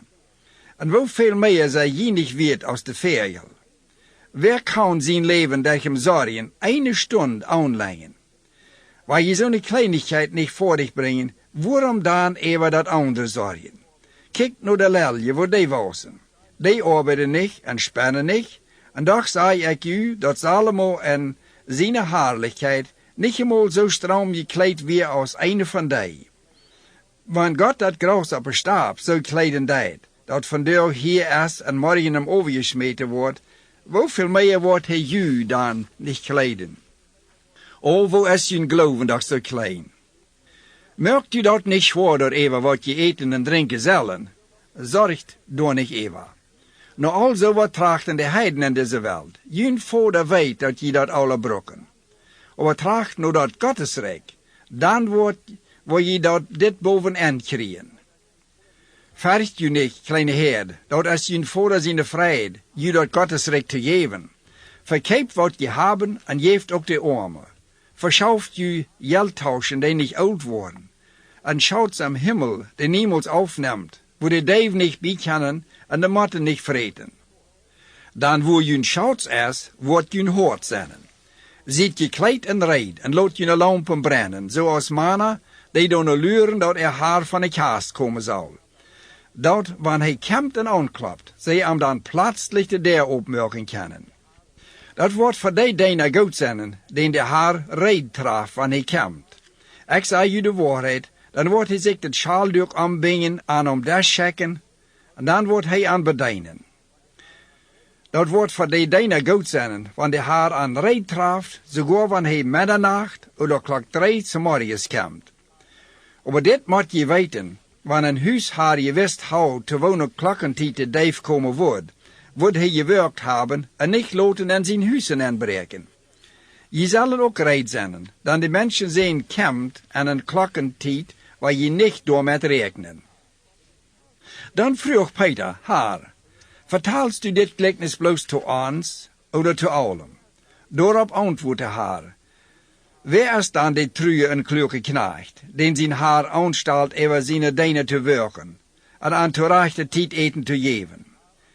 Dat wordt voor den knecht goed zijn, wanneer de haar am daarbij traft, dat hij dat deed, wanneer hij terugkomt.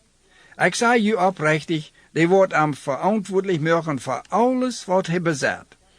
Aber wenn de knecht zich zegt, mijn haar komt nog lang niet, en vangt aan mank de deiner beid manslied en frühlied erom te slonen, en vangt aan te vreten en zich te bezuipen, dan wordt den knecht zijn haar een dag komen wanneer hij niet door met rekent, en in de stund van de hij niet wist, en wordt den te gruis verrieven, en wordt aan zijn loon met de aangelevende toop geven. De knecht, die daar wist wat zijn haar van hem verlangt, en zich aber niet redelijk, en niet deed wat hij wil, wordt veel streek krijgen. Maar wer dat niet weet, en deed wat er moet gestraft worden, wordt weinig streek krijgen. Dan wem veel gegeven is, van dem wordt ook veel verlangd worden. En wem veel aanvertrouwd is, van dem wordt ook veel gevorderd worden. Ik zie je komen een vuur op Eren te brengen, en ik wens me op Erens dat het al brandt. Maar ik moet me eerst met een doopdepel laten, en wat me dat van een kwol brengt, wat dat wordt eeuwig zijn. Meen je, ik zie je komen vrede op Eren te brengen? Ik zei je bestemd niet, aber spulungen. Van nu aan worden 5 en 1 familie zich aanledig zijn. 3 jij 2 en 2 jij 3. De vader wordt jij in den zeen zijn, en de zeen jij in den vader. De moeder jij in de dochter, en de dochter jij in de moeder. De schweermoeder jij in de schweerdochter. En de schweerdochter jij in de schweermoeder.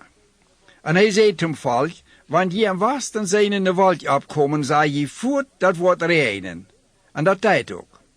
En wanneer je veilen dat de wind van zieden bloos, zei je, dat wordt heet worden. En dat deed ook. Heichler. Je kan aan de erde om himmel zijn, wo dat waarder zijn wordt. Waarom kan je niet zijn en wo het tijd wie zijn? En waarom doe je niet zelfs rechten wat recht is? Want u met die jene top op een weg om je recht best, dan doe die meeliste die zaak in je wees te slechten, dat hij die niet verm je recht slapen kan, en de rechte die dan den stokmeester overgeven, en de stokmeester die aanstappen laat. Ik zei die, door komst u niet eruit, wat u dat laatste cent betoeld hast. Kapitel 13 Da werden an die tijd zonen die Jezus dort van de Galilea vertaalden, die bloot Pilatus aan zijn opfer gemengt had. Jezus zei, geloof je dat deze Galilea eure zender werden als al de andere Galilea, wil die op deze weg lijden moesten? Ik zei u nee. Want je u niet bekeren worden, wo je alle kracht zou omkomen. Oder die 18, die aan Siloa te dood kwamen, als die torm op aan een opval. Denk je dat dat eure zender werden als alle andere mensen die in Jeruzalem woonden? Ik zei u nee. En wanneer je u niet bekeren worden, wo je alle kracht zou omkomen. Hij vertelde aan dit gelijkenis. Een gewassen man had aan zijn wijngaarden een vijgenboom geplant, en hij kwam vruchten aan te zoeken, aber vond keine. Dan zei hij tot de wijngaardenaar, ik zie nu al 3 jaar hingen aan dat je komen vrucht aan deze boom te zoeken, en heb keine gevangen. Hef den auf. Waarom den nog langer laten krachten te eer nemen? Hij aber zei, laat den nog een jaar stonen. Ik wil aan den boom groven en mest eran brengen. En wanneer die dan vrucht brengt, dan is het goed. Aber wanneer niet, dan kannst den dan afhaken. En hij leerde aan een van ihre synagogen om Sabbat, en daar was een vrouw die al 18 jaar van een geest bezeten was, die verkrepeld had dat ze zich onmiddellijk oprichten kon. Aber als Jezus zag, roept hij naar zich en zei te vrouw, du bist van die krankheid los. Hij leed zijn hand op en zij recht zich plötzlich lik op en loof God. Aber die synagogen verstonden weer jaloux door Eva dat Jezus am Sabbat geheilt had en zei zum volk, daar zijn 6 arbeidstuur, komt dan en laat je heilen, aber niet am Sabbat.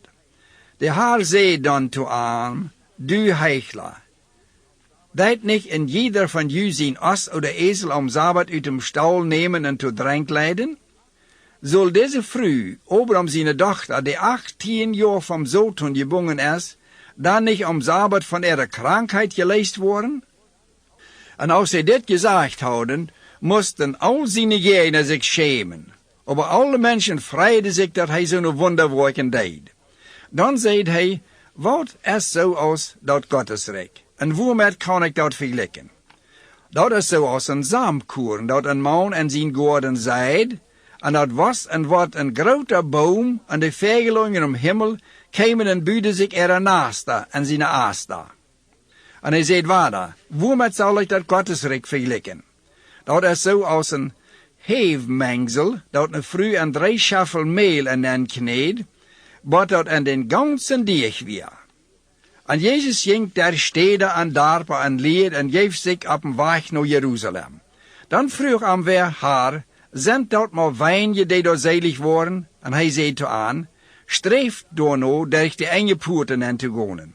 Dan ik zei u, vele worden verzekeren en in te komen en worden niet en in kennen. Dan wanneer de huishaar eerst opsteigt en de der toeslet, waar je buiten stonden en aankloppen en pracheren, haar merk ons de deur op. Maar hij wordt dan zeggen, ik kan u niet, en weet niet van waar je komen. Dan wil je zeggen, we hebben voor die gegeten en gedronken, en du leest ons op de gauzen. Hij aber wordt dan zeggen, ik weet niet waar je bent, of waar je herkomen, zijt dat je deze weg van mij wegkomen. Daar wordt een heelen en een tenenknersje zijn, want die Abraham, Isaac en Jacob en al die oude profeten am Gottesrecht zeiden, en die aber worden uitgesmeten worden. De mensen worden van oosten en van westen, van zuiden en van noorden komen en am Gottesrecht am daar zetten. En daar zijn bestemd laatste die dat eerste zijn worden, en eerste die dat laatste zijn worden. Krijg te die tijd kwamen een Farizeeën en zeiden te hem, zei dat u van hier wegkomst, dan Herodes wel die dood mogen. Hij zei toe aan, God zegt den vast, ik wil vandaag en morgen nog dievel uitdrijven en heilen, en om 3e dag heb ik mijn werk verricht. Maar ik moet allemaal nog vandaag, morgen en overmorgen omgaan en blijven, dan dat jij het niet anders als dat een profeet in Jeruzalem stooft. O Jeruzalem, Jeruzalem, die de profeten doodmaakst, en die steinigst, die geschakt worden, Wofür habe ich die Kinder nicht sammeln wollt, so als ne Klok sich die Kickel und ihre Pflichten sammelt, aber je wollen dat nicht. Seht mal, jün Tempel wordt je verwillerd gelaten. En ik zei je, je worden mij niet eer zijn, wat de tijd komt, dat je zeggen worden, je zegend als die aan dem Haaren zijn nomen komt. Kapitel 14.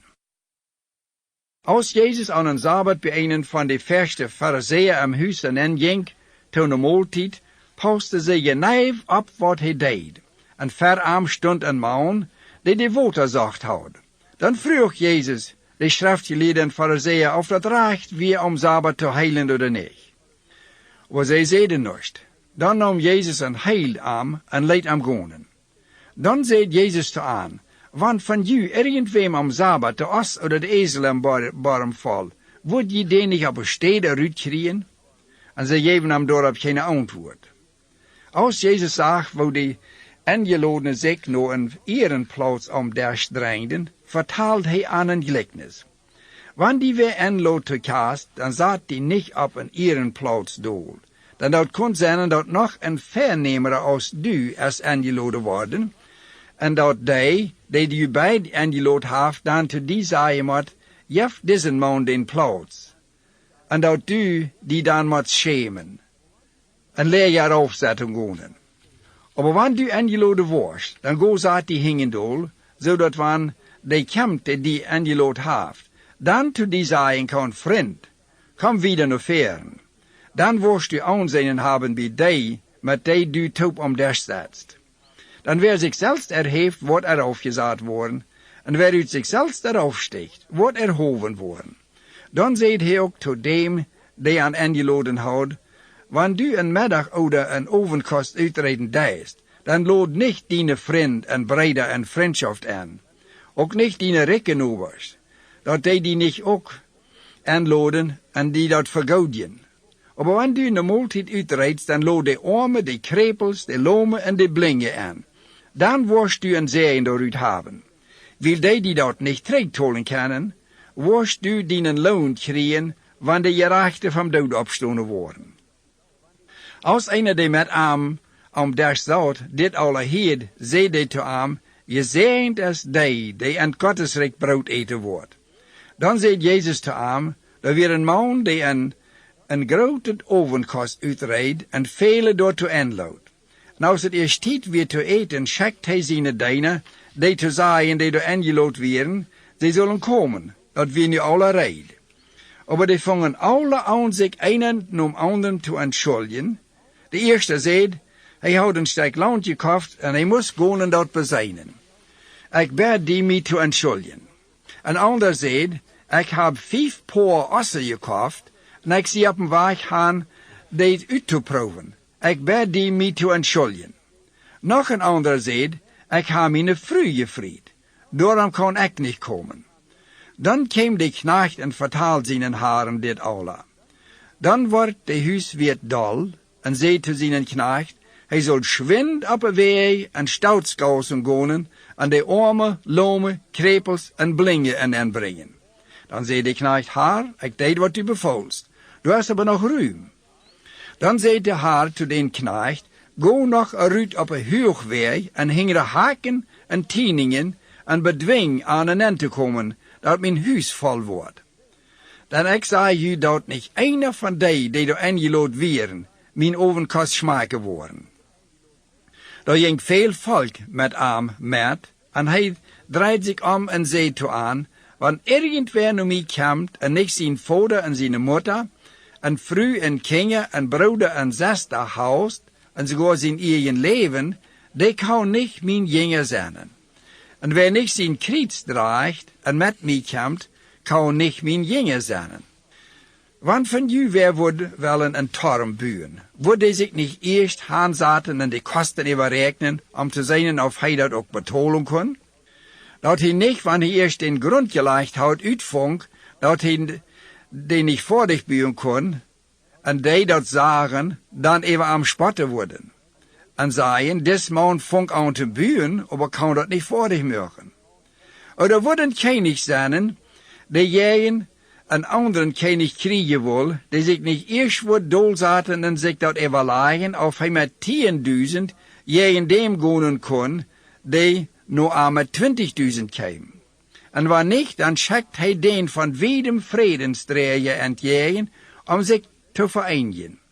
Groot zo ook je, wer zich niet van alles losmerkt wat hij heeft, kan niet mijn Jünger zijn. Salt is goed. Aber wenn dat Salt den Schmack verlässt, wo man erst dat trinkt zu salten.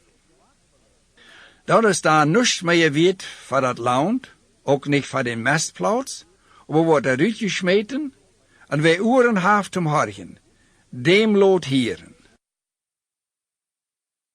Kapitel 15. Dann brachten alle Tagsgelagte en Sünder sich nodig nur Jesus am zu hieren. Aber de schriftgeleerden Pharisäer gramsaugden door Eva en zeiden, dis man neemt de Sünde aan en atmet aan taub. Daarop zeide hij to Anderich dit gelijkenis. Wer onder ju, wanneer hij 100 Schop houdt en een van die verloor, wordt dan niet de 99 op een stap loten en nur dat verlorene zeken wat hij dat vong. En wanneer hij dat vingt, legt hij zich dat met vrijden op de schouderen. En wanneer hij dan met een huis komt, roept hij zich zijn vriend en nobers op en zegt to aan, Vreit ju met mij met, en ik heb mijn verloren schop gevangen. Ik zei ju, groot zo worden zich ook de engel im Himmel meer over einen Sünder vrijen die zich bekeert, als over 99 gerechte die zich niet bekeren brokken.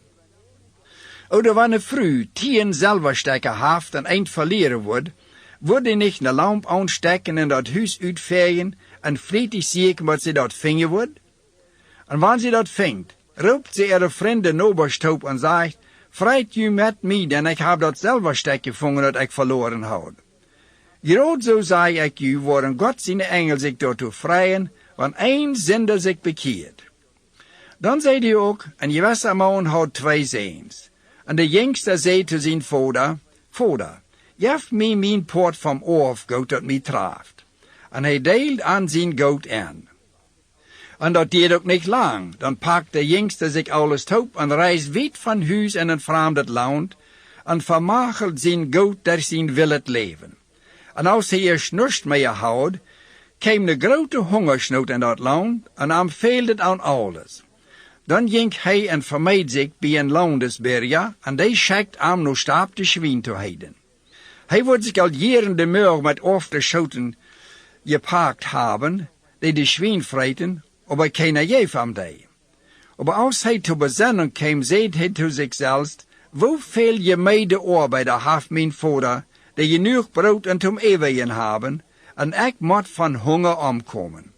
Ik wil mij opmerken en mijn vader gaan en te hem zeggen, Vader, ik heb je in den Himmel ook je in die gezündigt, en zie het niet meer wird dien zijn te heiten. Laat mij einer van die ongenomene arbeider zijn. En hij ging daarop los en kwam naar zijn vader. En zijn vader zag hem al van wijd afkomen. Am jammer dat over zijn zeen, en ran hem entgegen, voet hem om en geef hem een kus. Dan zei de zeen te hem, Vader, ik heb je in die ook je in den Himmel gezündigt, en zie het niet meer wird dien zeen te zijn. Aber de vader zei te zijn knecht, brengt hem al dat beste kleed her, en trekt hem dat aan. Neem zijn hand en streep hem een ring op den vinger, en bring hem schouw aan te trekken. En breng en je maast het kalf her en slacht dat. En dan willen we eten en vrouw zijn. Dan desalniettemin zijn we dood en is zum leven gekomen. Hij weer verloren en is gevangen worden. En ze vangen aan vrouw te leven. De oudste zijn aber weer op een stap.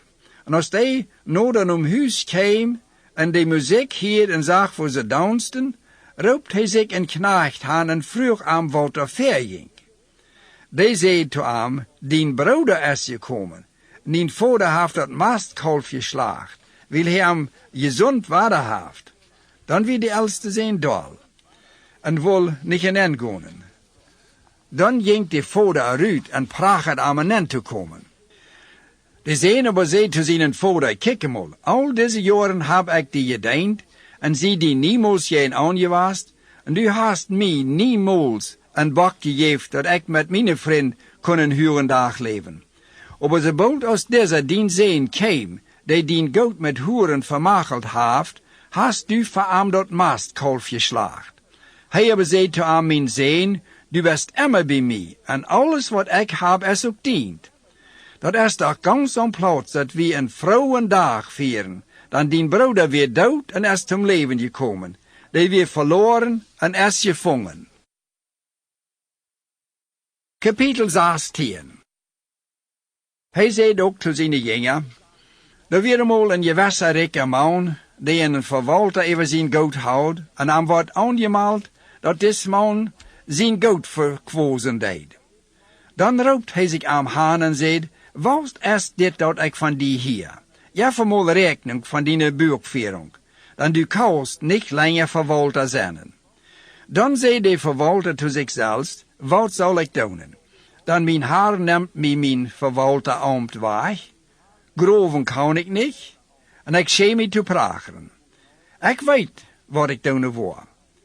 Dat ze mij dan, wanneer ik mijn verwalterambt verlier, en hiese opnemen. En hij roept zich al zijn haren zijn schuldner en zei zu den eersten, hoeveel best u mijn haren schuldig? En hij zei 100 moot eil. Hij zei zu hem, neem dien schuldzadel, zat die schwindel en schreef 50. Dan zei hij zu den anderen, en hoeveel best u schuldig? En hij zei 100 moot weit. En hij zei zu hem, neem dien schuldzadel en schreef 80. Daarop loofde haar den ongerechten verwalter, dat hij klug gehandeld had. Dan deze Weltmenschen zijn am Umgang met ihresgleichen klieken aus de Licht gingen. En ik zei je ook, brug den ongerechten Mamen vriend te maken, dat wanneer die met eenmaal niet meer door is, ze je dan een eeuwige woningen opnemen. Wer am Kleinen treu is ook treu am Groten. En wer am Kleinen nicht treu is ook nicht treu am Groten. Daarom, wanneer je met den ongerechten Mamen nicht zijn treu warst, wer wordt je den wahren Rektum anvertrouwen? En wanneer je met dat wat een anderem zint is, nicht zijn treu warst, wer wordt je dan geven wat junt is? Geen knecht kan 2 haren dienen. Hij wordt einen hausen en den anderen goed zijn. Oder hij wordt einem treu zijn en den anderen verachten. Je kan nicht Gott en den Mamen tegelijk dienen. De geldgierige Pharisäer houden dit alle geheerd en dreven door hem een spot over aan. En hij zei toe aan, je zijn die zich voor mensen recht voordien, Gott aber kant je nu hoorten. Dan wat van mensen hoog je aangezien wordt, is en Gott zijn uren aufschuw. Dat je zat en de profeten worden gepredigt wat je houden kwam. En van dan aan is dat Gottesrijk gepredigt worden, en allemaal drängt door met je wol te nemen. Dat is aber leichter voor Himmel en Erde te vergonen, als dat een streeksje van je zaad wegvalt. Wer zich van zijn vrouw scheiden deed en de ander vriend, braakt de ehe. En wer zich die vriend, die durch een scheidung gegonen is, braakt ook de ehe. Da weer een gewisse rijke man, die zich blijfrood, stroom en een fijnste katoen kleed en alle dag en vrede hoog herleefd. Da weer een arme Prager, Lazarus, vol schweren, die am verder gelegd wordt. En een verlangen houdt die kremels te eten, die den rijken man vom Dash vallen, sogar de hoen kämen en legden am de schweren rein. Einen dag starf die arme man en wordt van een engel opbrommen en een schoot gedrukt. De rijke man starf ook en wordt begroofd. En als hij een haal en zijn kwol opkikt, zag hij opbrommen dort wiet auf met Lazarus op een schoot. Dan schreef hij voor de opbrom erbarmde over mij en schak Lazarus dat hij zich de vingerspets am water dukt en mij de tong keilt. Dan ik word in deze vlammen gekweeld. Obram aber zegt, zijn, denk eraan, dat u dien goudet en dien levenstijd gekregen hast. En Lazarus am jegendeel kreeg bij zit. Nu aber wordt hij getreist en du hast dien kwol. En bovenaan is tussen ons en u een diepe afgrond, zodat het onmogelijk is voor die van hier dorthaan te komen en ook voor die van dort her te komen. Dan zei hij, Vader, dan prage ik die, dat u aan mijn vader zijn huis schickst, dan ik heb 5 breder, dat hij aan dit verstelt, dat zij niet ook aan diesen Ort en de kwalen aankomen. Abraham zei te hem, die hebben Moses en de profeten, laat ze aanheren. Hij aber zei, nee, voordat Abraham, want van de dodes weer wordt gaan, worden die zich bekeren. Hij aber zei te hem, want die niet nur Moses en de profeten horchen, worden die zich ook niet bereden laten, wanneer einer van de dodes opstond. Kapitel 17. Dan zei hij te zijn Jünger, dat es niet anders schmerlich als dat Beleidigungen komen worden. Aber o wei, voor dem, die komen. Voor dem wordt het beter zijn, wanneer dem een mehlstein am een hals gehangen wordt, en dan er meer geschmeten, als dat hij een van deze kleine beleidigen wordt. Zijt u fair. Wanneer die broeder zich aan die verzindigt, dan hol hem dat fair, en wanneer hem dat leid deed, dan verjaf hem. En wanneer hij zich 7 maal den dag aan die verzindigt, en 7 maal den dag terugkomt en zegt hem dat leid, dan zoust u hem vergeven. Dan zeiden de apostel zum Herrn, sterk ons den Glauben. De Herr aber zeid, wanneer je een Glauben aus een Samenkorn houden, en zu diesen Mühlbeerboom zaaien worden, hij zal zich uitrieten aan de Meerzaten, die wordt je gehorchen. Aber wer von ju die een knecht haft, wordt dan, wanneer die van Pleen oder Schobheiden käm zu am seien, kam voort en saat die dolen aard. Aber wordt die nicht eier seien, merk mij een ovenkosterheid, beng die een schaljuk om en bedein mij, wat ik gegeten en gedronken heb, en nog her worst u ook eten en drinken. Dankt hij den knecht of hij wilde deed wat aanbevolen weer? Ik leef niet. Zo is het ook met u. Wanneer je eerst alles gedaan hebben wat je bevolen is, dan zegt, we zijn gewöhnliche arbeider en hebben bloos gedaan wat we schuldig waren te doen. Als Jezus naar Jeruzalem ging, neemt zich dat zo ram dat hij verlengd de scheidingsgrens tussen Maria en Galilea ging. En als hij aan een gewisse dorpen ging, bejenden am 10 uit Zuid-Germanen. Die bleven wieder aufstonen en schreien uit vollem Hals, Jezus, Meister, erbarm die over ons. Als hij aan zag, zei hij, God stelt u de priester voor, en während ze gingen worden ze rein. Einer van die, als hij zag dat hij geheild weer, kwam terug en loof God met luider stem. Hij smijt zich Jezus voor de feit en dankt aan, en dat weer een Samariter. Dan zei Jezus te hem, wären dat niet 10 die er rein worden, wo zijn die anderen negen? Wie zes keiner aus des Fremden te vinden, die er terugkwam God te danken? En hij zei te hem, sto op en go dien weg, du best durch deinen Glauben geheilt. Als hij eenmaal van de Pharisäer gevraagd wordt, wanneer dat Gottesreich komen wordt, zei Jezus, dat Gottesreich komt niet te zijn is. Menschen wollen ook niet zeggen, kijkt, hier is dat, oder daar is dat, weil dat Gottesreich in u is. Dan zei hij te zijn Jünger, er wordt een tijd komen, dat je u worden wensen, einen van den Menschen zijn zijn deur te zijn, aber worden die niet zijn. En ze worden te u zeggen, kijkt hier, kijkt daar, aber gaat niet met, door naar te kijken. Dan die Menschen sehen wordt en zijn dag zo zijn als de blitz, die over alles dacht wat onder dem Himmel is. Aber hij moet eerst nog veel lijden en van dit geslacht versmeten worden. En zoals het in Noah zijn tijd weer, zo wordt het ook aan den Menschen zijn deur zijn. De Menschen outen en dronken, vrienden en bevrieden zich, maar aan den dag als Noah en de arche ging, en dat woord hij kwam, en allem aanbracht. En laut zijn deur wie dat krijgt zo. De Menschen outen en dronken, koften en verkoften, en plaunten en buiden, aber aan den dag als lood Sodom verleed, regende het vuur en zwevelblad vom Himmel en bracht allem aan. Grozo wordt het ook aan den dag zijn wanneer de Menschen zien wordt voor een dag komen. Wer aan den dag op een huizendag is en zijn zaken binnen heeft, zal niet erop kunnen die te holen. En wer op een stap is, zal niet naar irgendwo teruggaan. Denkt aan Lot zijn vrouw. Wer zijn leven proeft te holen, wordt dat verleren. En wer zijn leven verliest, wordt dat holen. Ik zeg u, An die Nacht worden 2 in een bad zijn. Einer wordt genomen worden en einer wordt terugbleven. 2 vrouwen worden taub getreden molen. Einer wordt genomen worden en einer wordt terugbleven.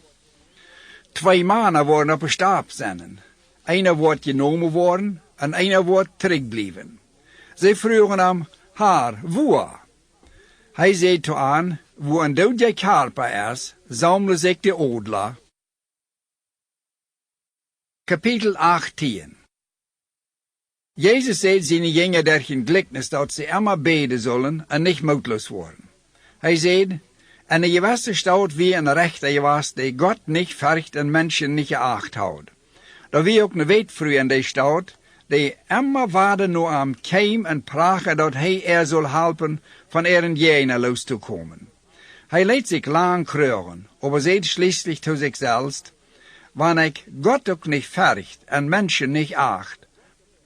Aber weil diese weetvrouw zo omher is, wo ik zum Recht verhelpen, dat mij dat niet te laat met olend wordt. Dan zei de Haar, horch wat de ongerechte rechter zegt. En zal Gott niet zijn uiterwählte toe Recht verhelpen, die am dag en nacht door hem aanholen, en wordt hij zich lang prachen laten? Ik zeg u, dat hij aan zeer bold zum Recht verhelpen wordt. En doch, wanneer de mensen zien komen wordt hij op ieder nog geloven vingen? En today die zich nog ihre Meinung zeker wären, dat ze gerecht wären, en op anderen raufkijkten, vertelt hij dit gelijkenis. 2 mensen, een Pharisäer en een taksgeleggter, gingen am Tempel en te beden. De Pharisäer stond op en beet voor zichzelf zo. Gott, ik dank die, dat ik niet zo zie als andere mensen, rijber, ongerechte, eierbreker, oder zoals des taksgeleggter. Ik faust 2-mal de week en geef van al mijn ernoemden tienden auf.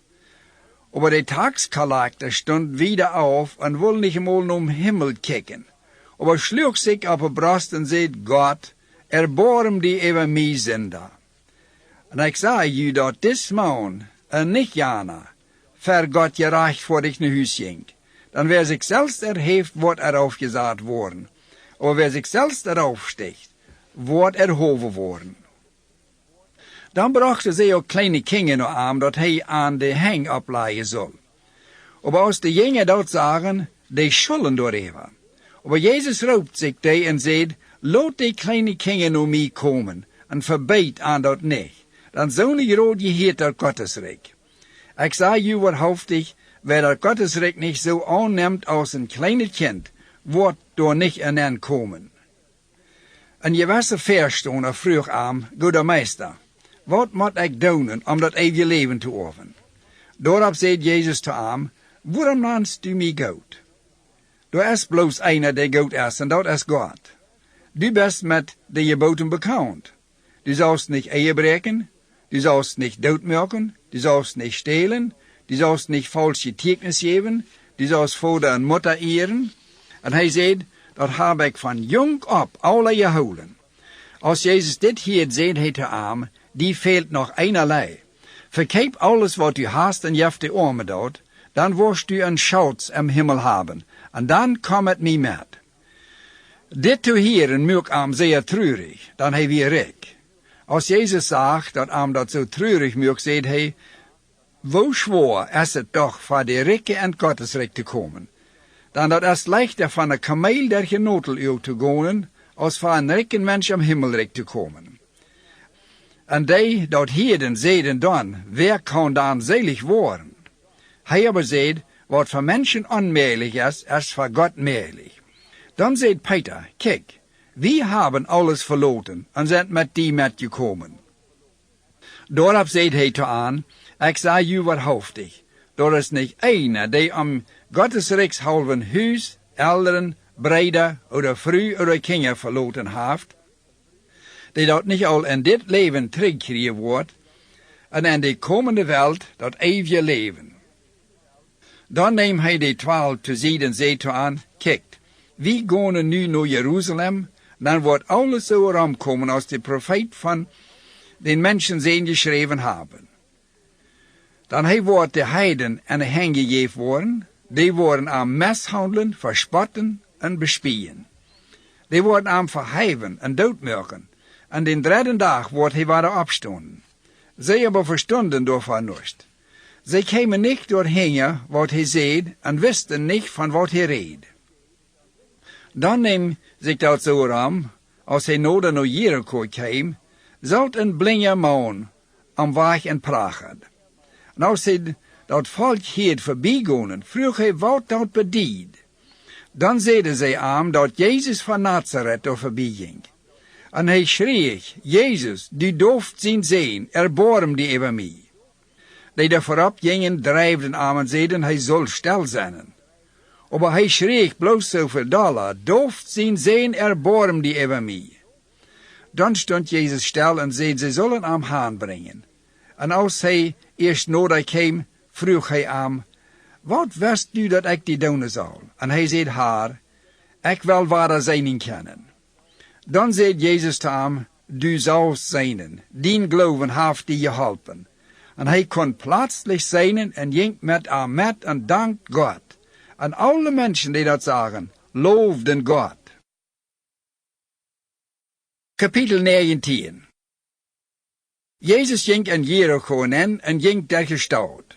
En daar was Zacchaeus, einer van de verste taxcollector, die weer rijk. En hij verzocht te zijn wer Jezus weer, aber kon among al dat volk niet zijn, dan hij weer maar klein.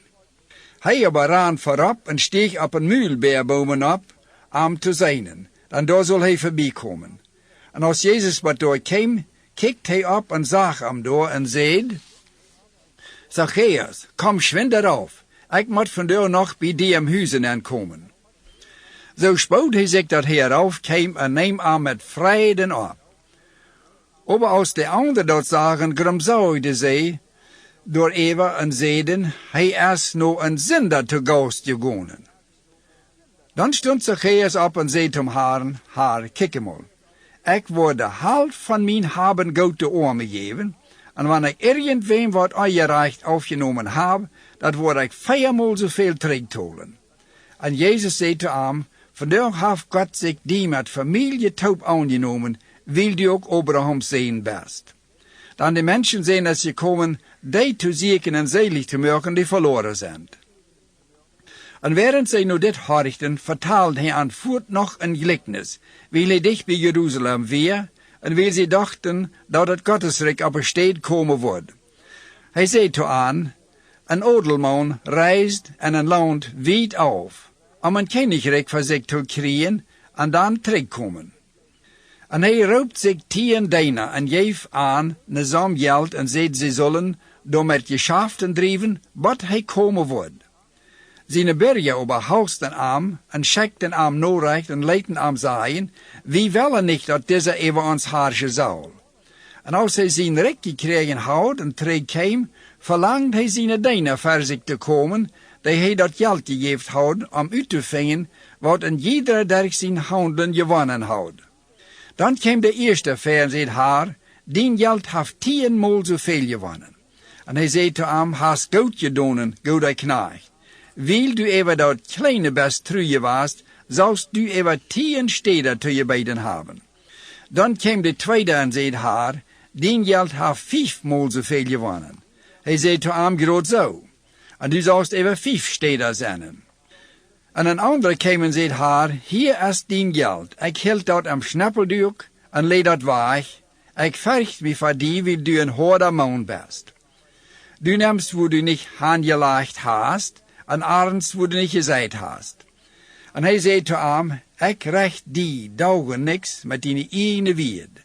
Wist du dat ik een harde man zie, en dat neem wo ik niet aangelegd heb, en door arend wo ik niet gezegd heb?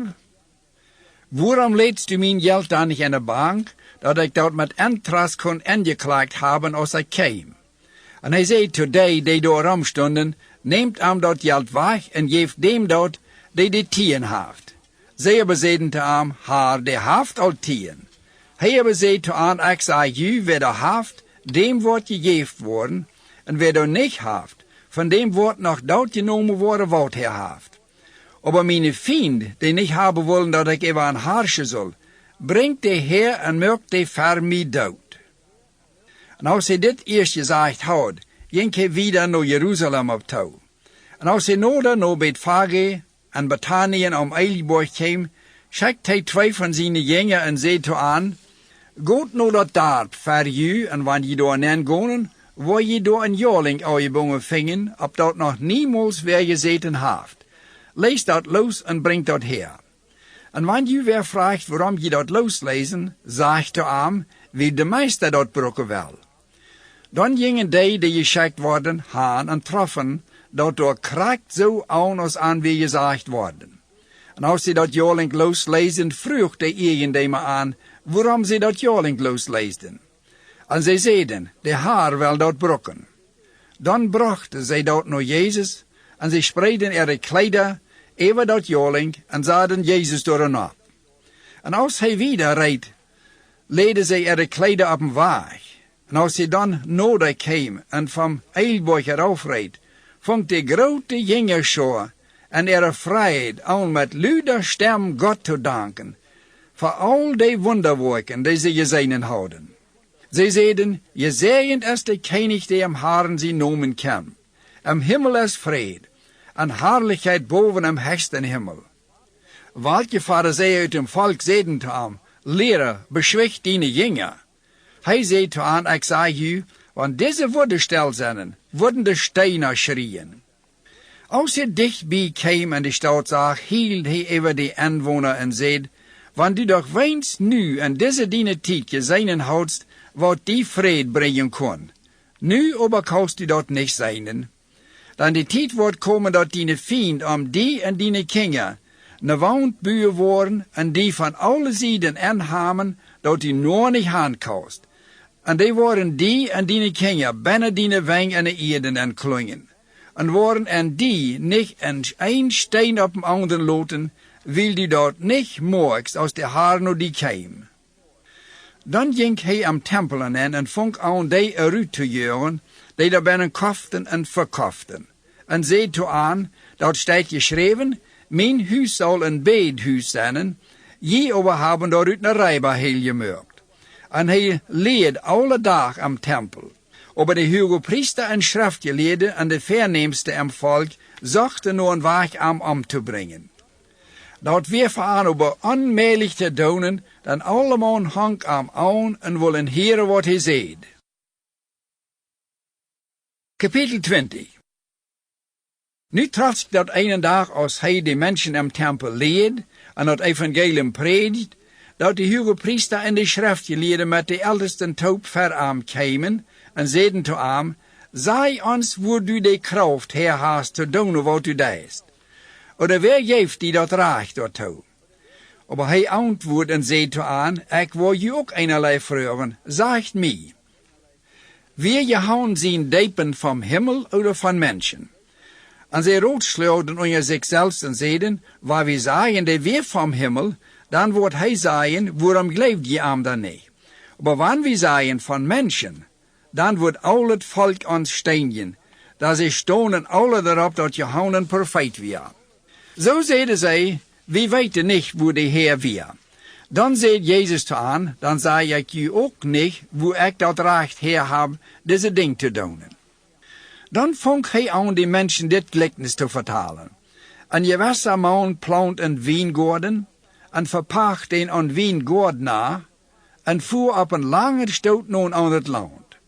Als de tijd kwam te Arend, en schickt hij een diener naar de wijngaardenaar, om van de vrucht te holen. De wijngaardenaar verheefde den knecht en schikte hem het ladje heen terug. En hij schikt nog waar een ander knecht aan. En ze verheefden den ook, behandelden am Schaunthoofd en schikten den ook met ladje heen terug. En hij schikt ook nog een derde. Zij deden ook den verwonden en smeten am eruit. Dan zei de gaarden-eigenaar, wat zal ik doen? Ik wil mijn leven zien checken, waar ze den zijn, worden ze respect hebben. Aber als de wijngaardenaar den zagen, roodschleurden zij onder zich en zeiden, dit is de orf, komt, wil we den doodmaken, dat we dat orf goed krijgen. En zij smeten hem uit de wijngaardenaar uit en maken hem dood. Wat wordt de gaarden-eigenaar die daarvoor aandoen? Hij wordt de wijngaarden aanbrengen en een anderen den wijngaarden geven.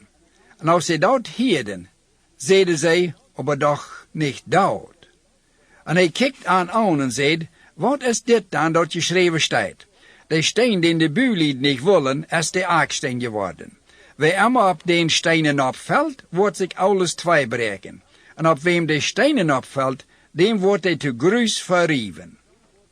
En krijgt dan verzochten de hoge priester en schriftgeleerden aan en een hang te krijgen. Dan ze wisten dat hij dat gelijkenis op aangediend had, maar ze hadden angst voor de mensen. Ze posten je neef op wat hij deed en schickten spionen, die zo deden als wanneer ze oprechtig waren.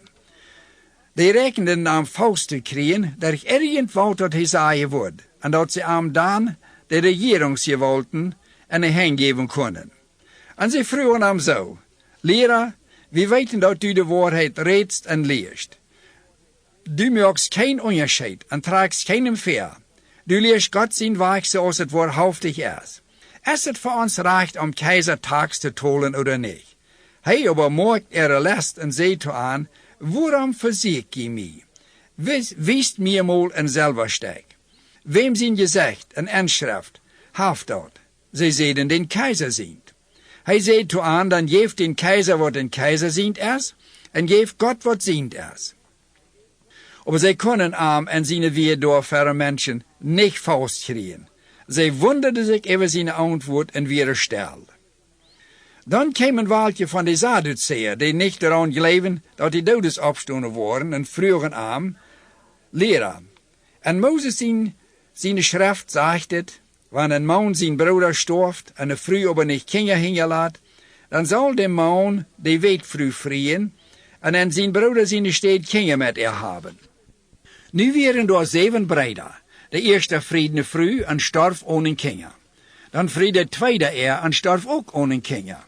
Dan vriend de derde en zo wordt ze die alle 7 te vroeg gehouden houden. En starven en keiner had kinderen hingelaten. Te goede laat starf ook de vrouw. Wanneer nu de doden opstonden worden, wem zijn de vrouw wordt ze dan zenden? Dat ze hebben alle 7 te vroeg gehouden. Jezus zei toe aan, aan deze welt vrieën en bevrijen die mensen zich. Aber die dat weet gevangen worden van dood op te stonen en in de andere welt te komen, vrieën en bevrijen zich door niet meer. En die kunnen ook niemals meer sterven, dan die zijn zo als de engel. Dat zijn God zijn kinderen, wil die van dood opstonen. Aber dat die dood opstonen is sogar en Mozes zijn geschicht om brennenden bosch te zijn. Hij nam den Haaren, Abraham zijn God, Isaac zijn God en Jacob zijn God. Dan hij is niet de doodje God, aber de levende dan een arm levende Allah. Dan zeiden een van de schriftgeleerden toe hem, leraar, du hast recht gereed. Dan die houden niet moed om nog irgendwat meer te vragen. En hij zei toe aan, wo komt dat? Dat ze Christus dooft zijn zee namen. Dan dooft zelfs zegt in de psalmen, de Haar zei te mijn haren, zet bij mij ter rechterhand, wat ik die fiend tot de voetbank maak.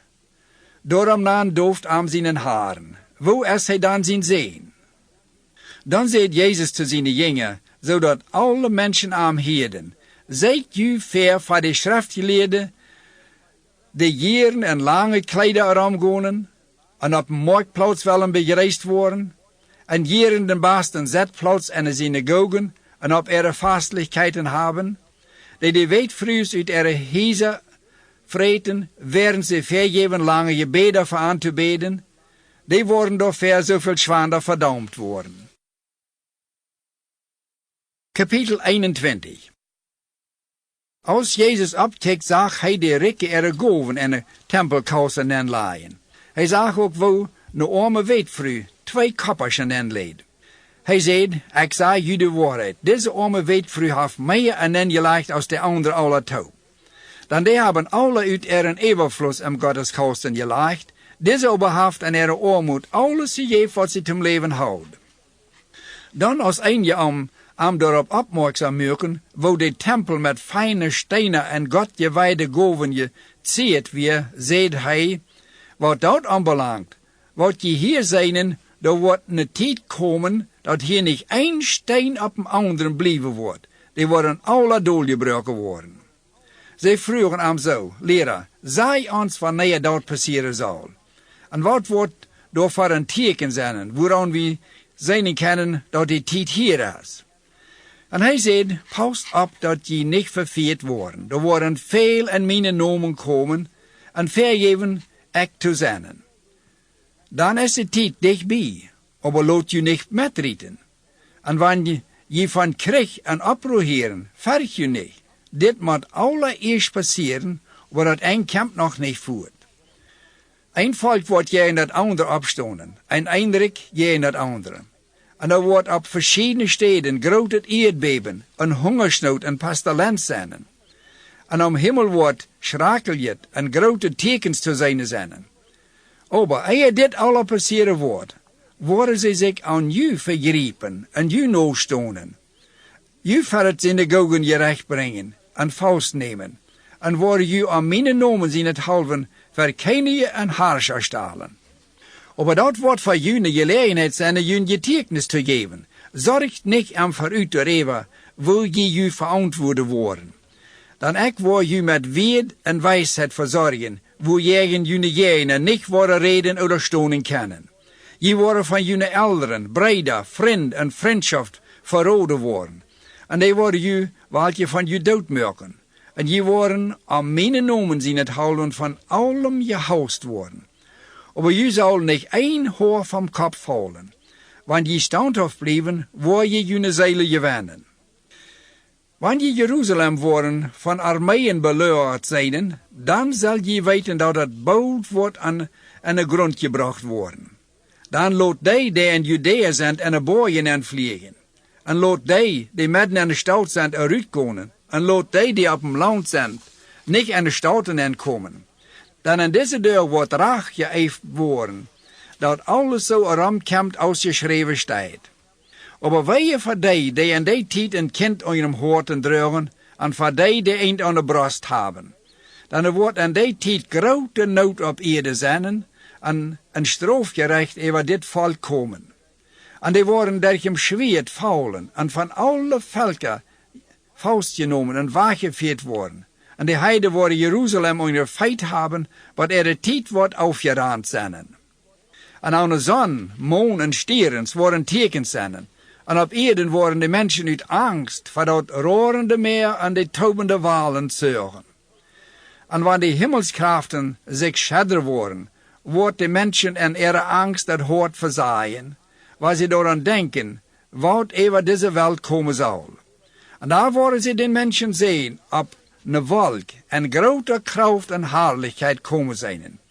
Wanneer dit alle aanvangt te passeren, dan heeft de kaap op en kijkt, wil zich jene rading nodig. En hij vertaalt aan een gelijkenis. Kijk naar de veenboom en naar alle andere bomen. Ze boont als de bleden krijgen, weet je van jezelf, dat dan de zomer dichtbij is. En groot ook, wanneer je dit alle passeren zijn, rekent door met dat Gottesrijk dichtbij is. Ik zeg je de waarheid. Dit geslacht wordt niet uitstorven, maar dit alle geworden is. Himmel en aarde worden vergonen, maar mijn woord worden niet vergonen. Ziet voorzichtig dat je je niet durch vreten en zuipen en zorgen over dit leven, dat hoort beloden. En dat die dag dan onverhofs over je komt. Dan die wordt zoals een slang over allem komen die op aarde wonen. Maar ziet wakker en beet, dat je al dit uit de weg komen mochten. Wat er passeren zal, en voor den mensen zijn stonen kunnen.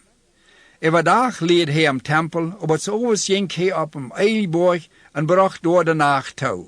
En allemaal wordt tidig 's morgens opstonden en om tempel gaan, om door naar am te harken.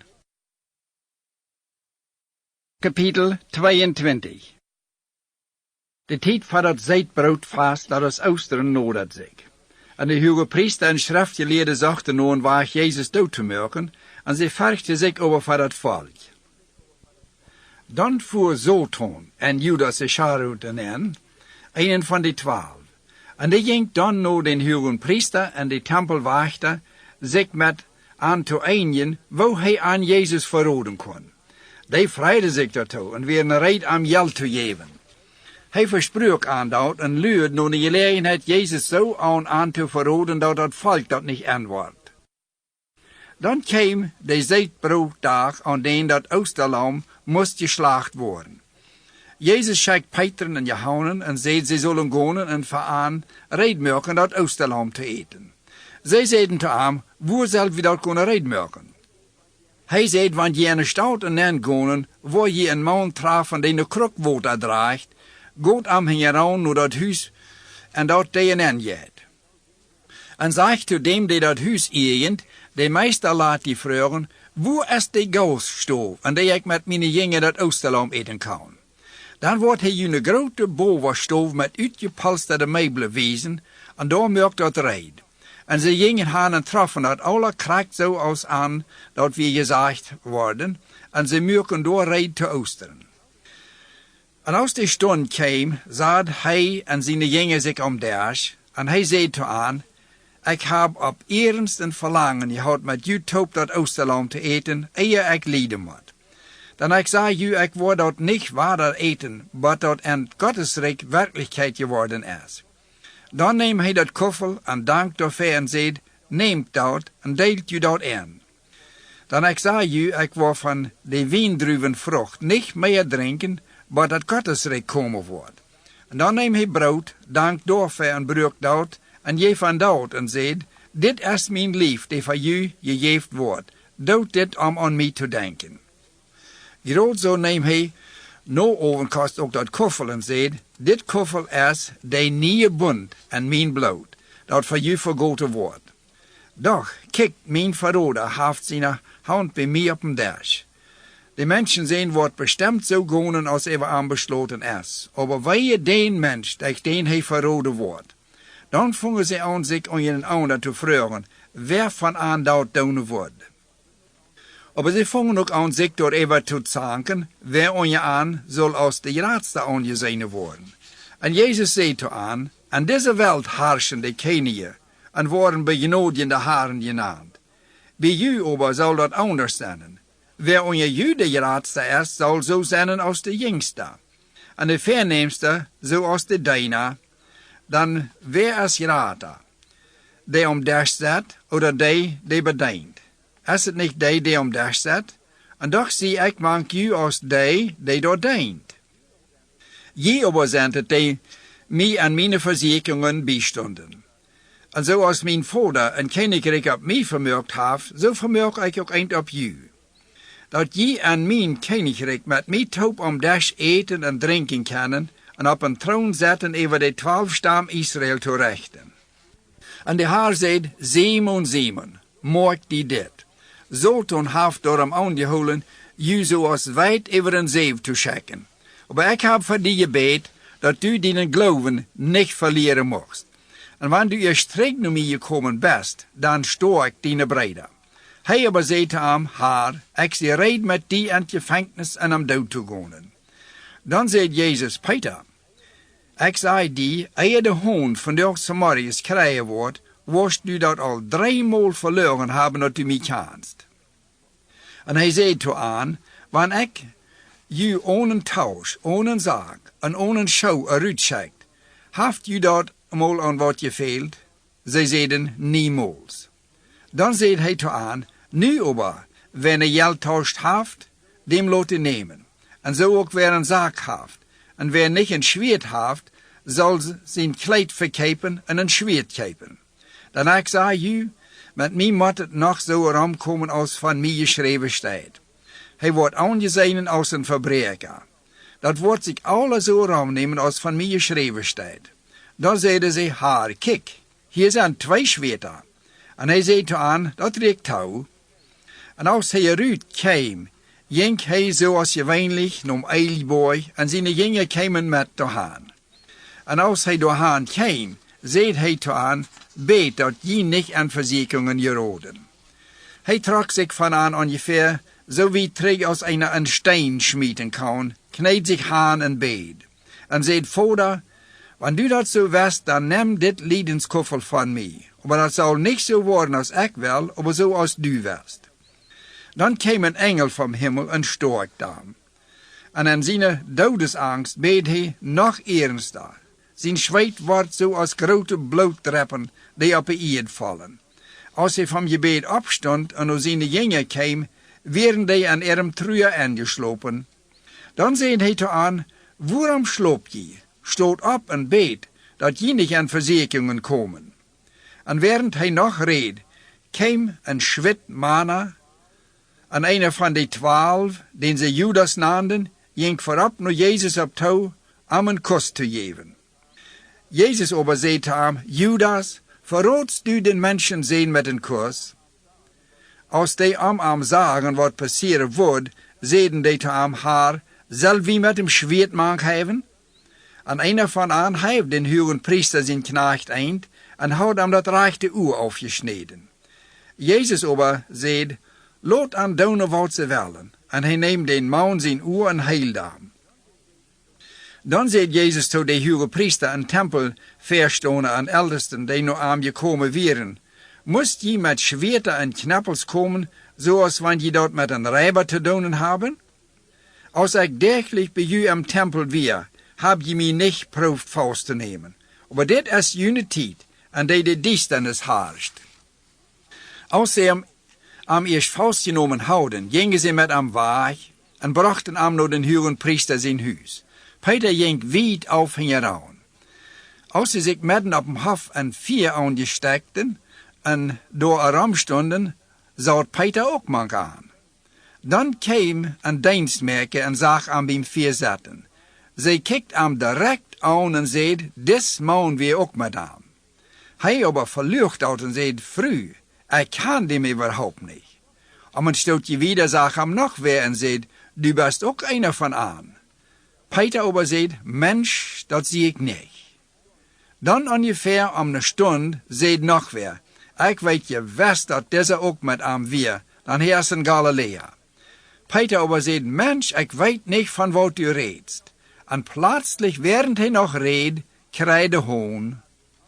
Dan draaide haar zich om en keek Peter aan. Dan dacht Peter eraan wat de haar gezegd had. Eer de hoon krijgen wordt, worst dat 3-maal verloren hebben dat u mij kanst. Dan ging Peter uit en hield bitterlich. De mannen die Jezus vasthouden, spotten en sleuren aan. Ze bungen aan de uren toe en sleuren aan hem gezicht en zeiden, Prophezei, wer heeft die gesleuren? En ze zeiden veel andere lasterlijke dingen tegen hem. En als het eerst dag wordt, zammelden zich de ältesten uit het volk en de hoge priester en schriftgeleerden en brachten hem vereeren rood en zeiden, Sei ons of du de Christus bist. Hij zei toe aan, wanneer ik u dat zeggen word je dat toch niemals leven. En wanneer ik u vragen word je mij geen antwoord geven en worden mij ook niet kunnen laten. Van nu aan wordt de mensen zijn bij de Gotteskraft zur rechter hand zetten. Dan zeiden ze alle, best du dan God zijn zijn? En hij zei toe aan, je zei met recht dat ik de zie. Dan zeiden zij, wozu braucht wir noch mehr Getuignis? Dan wir haben dort selbst uit zijn eigen Mühl geheerd. Kapitel 23. Dan stonden ze alle op en brachten hem naar Pilatus. Da fingen ze aan hem te beschuldigen en zeiden, wie trafen diesem doorbij dat hij dat volk verviert en verbiedt den keizer den tags te tolen en zegt dat hij zelfs Christus en König is. Dan vroeg Pilatus hem direct, bist du de Juden der König? Hij antwoordde hem en zei, dat is zo als du sagst. Dan zei Pilatus zum hohen priester en zum volk, ik vind keine schuld aan deze man. Aber zij worden bloos zoveel oorje en zeiden, hij recht dat volk op en jijt met zijn leer der ganz Judäa van Galilea tot hier. Als Pilatus van Galilea heet, vroeg hij of des man van Galilea weer. En sobald als hij wist dat Jezus onder Herodes zijn haarschaft geheerd, schickt hij hem naar Herodes. Die dan ook gerood in Jeruzalem weer. Als Herodes Jezus zag, wie hij zeer vroeg, dan hij had al lang en verlangen gehad hem te zijn. Dan hij had al veel van hem geheerd. En hij hoopt te zijn dat hij wonder doen wordt. Dan vroeg hij hem mancherlei, maar Jezus geeft hem geen antwoord. En de hogepriester en schriftgeleerden stonden en verkleurden am zeer hard. Dan deden Herodes en zijn soldaten am verachten en verspotten, trokken am een witte kleed over en schikten am terug naar Pilatus. Krijgt aan den dag worden Pilatus en Herodes vriend met een ander, dan zo het weer ze zich vriendelijk een Eva. Dan roept Pilatus de hogepriester en verste en ook dat volk taub en zei toe aan, je hebben deze man om mij gebracht als einem die dat volk verleiden deed. En ik heb hem en junigeren wordt gerendlich am verheer genomen, en ik heb hem aan niets schuldig gevonden, waarvoor je hem aankleuren. En Herodes ook niet. Dan ik schickt hem terug naar u, dan hij heeft werkelijk niets gedaan dat een dood verdiend heeft. Daarom wil ik hem straffen en loslaten. Dan hij moest aan op een vast een faust genomen eruit geven. En ze schreeuwen alle tegelijk, weg met deze man, en jef ons Barabbas los. Die weer doorween aangestapt, wil hij een oproer en een stoot aangesteld en een moord begonnen houden. En Pilatus wil hij Jezus jaren vrijlaten wil, reed nog eenmaal toe aan. Zij aber schreeuwen, hij zal am kruisen, hij zal am kruisen. En hij zei toe aan zum derde maal, waarom? Wat heeft hij voor een verbreken begonnen? Ik ving aan hem keine oorzaak zum dood. Ik wou hem straffen en dan gaan laten. Maar zij hielden aan luid te schreeuwen, en zij verlangden hem te kruisen. En de hogepriester geschrecht, neem overhand. Dan sprak Pilatus dat oordeel, zoals zij zich dat wensten. En hij geef aan den los, den zij verlangden, die wij in een oproer en een moord weer ingestapt worden, en geef aan Jezus met hem te doen wat zij willen. En als zij hem wegleiden, kregen zij Simon, een man van Kyrene, te holen, die van land kwam, op den leden zij dat kreet, dat hij Jezus dat hieraan zal. En dan kwamen een grote schof mensen hieraan, en ook vrouwen, die aan bejammerden en hielden. Maar Jezus draait zich om en zei toe aan, je dachter van Jeruzalem hield niet over mij, maar hield over u zelfs en over jullie kinderen. Dan die tijd wordt bestemd komen en deze zaaien worden, gezegend zijn die onvruchtbaren die niet een kind onder het hoort gedrukt hebben, en die brosten die niet zijn gezeuren worden. Dan worden ze aanvangen tot de boy te zaaien, valt op onze naap, en tot de humpels, bedaakt ons. Dan waren ze dit om gereinen halt doen. Wat wordt dan passeren wanneer dat eerst dreig is? Er waren nog twee verbreker die met hem tegelijk gekritzigd worden. En als ze bij de Schädelsteed kwamen, kritzigden ze hem door. En ook die twee verbreker, een aan de rechter en een aan de linker zijde. Dan zei Jezus, voor de verjef aan, dan ze weten niet wat ze doen. En ze trokken lessen om zich zijn klederen aan te delen. En die mensen stonden en kikten toe. En sogar die volksleider met die andere taub dreven een spot over hem en zeiden, hij heeft anderen geholpen. En wanneer Christus, God zijn uiterwählte is, dan loont hem zich nu zelfs helpen. De soldaten dreven ook een spot met hem en kwamen en boden hem zuren wien aan en zeiden, wanneer du de Juden kennig best, dan help die zelfs. En even hem weer in Griechisch, Latinisch en Hebreeuws geschreven, dit is de Juden kennig. Dan las dat een van de merden om kriets even hem en zei, wanneer du de Christus best, dan help die zelfs ook ons. Maar de andere beschwicht hem en zei, vergst du niet eenmaal God, dan du best onder dezelfde verdammnis. En wie krijgen met recht den loon den we verdiend hebben, maar des man heeft niets ongeschiktet gedaan. Dan zei hij te Jezus haar, denk aan mij, want du en dien rekening komst. Jezus zei te hem, ik zei die de waarheid, du worst vandaag met mij in paradies zijn. Dat weer nu klok 12 op middag. Dan wordt het bij klok 3 namiddag, over de ganse welt diester. En de zon verdunkelt, en de gordijn om het tempel rijdt in de midden een. En Jezus schreef luid Vader, ik beveel mijn geest en diene hang. En als hij dit gezegd had, stierf hij. Als de officier zag wat er passiert, looft hij God en zei, dit is waarhaftig een vrome man geweest. En als dat volk dat er rumstond en toekijk zag wat er passiert, schluren die zich op de borst en gingen waar dat träg. Aber all seine Bekannten en de Frühers, die van Galilea metgekommen waren, stonden wieder auf en kijkten touw. Nu weer Jozef een rood haar, een gouden oprechte man groot door, en hout en ehrenrood en handel, niet met angewelligd. Hij weer van de Jüdische Stadt Arimathea, einer die ook naar dat Gottesrecht luurt. Des man ging naar Pilatus en vroeg naar Jezus zijn lief. En hij neemt den eraf, en wikkelt den en kartuin, en leed den aan een neergraaf, dat uit een steen uitgehaakt weer. En nog niemals weer binnen gelegen houdt. Dat we aan den dag, als zij zum Sabbat reden mögen, en de Sabbat vong aan. En de Frühers, die van Galilea metgekommen waren, kwamen hieraan, en bezagen zich dat graf en wo zijn lief aangelegd wordt. Dan gingen ze terug en mögen kriederie en schijnrikkende eil gereid, aber am Sabbat rüden ze zo, als dat Gesetz verlangt. Kapitel 24. Dan den eersten dag aan de week kwamen zij, en je wist de andere Frühers met aan, tidig morgens om graf, en brachten die kriederie die ze reedgemerkt hadden. Aber als ze aankwamen, wie de steen al vom graf weggerold. Dan gingen ze nen, aber vongen den Herrn Jezus in lief niet. En während ze nog niet zo recht wisten, wat er verging, kwamen twee mannen en slagwitte kleider nu aan. Dan, als ze verschrokken en met gezicht wat op hem eerdburen, zeiden die te aan, waarom zie ik den levenden manke doodje? Die is niet hier, die is opgestonden. Denk eraan wat hij te u zei, als hij nog in Galilea was.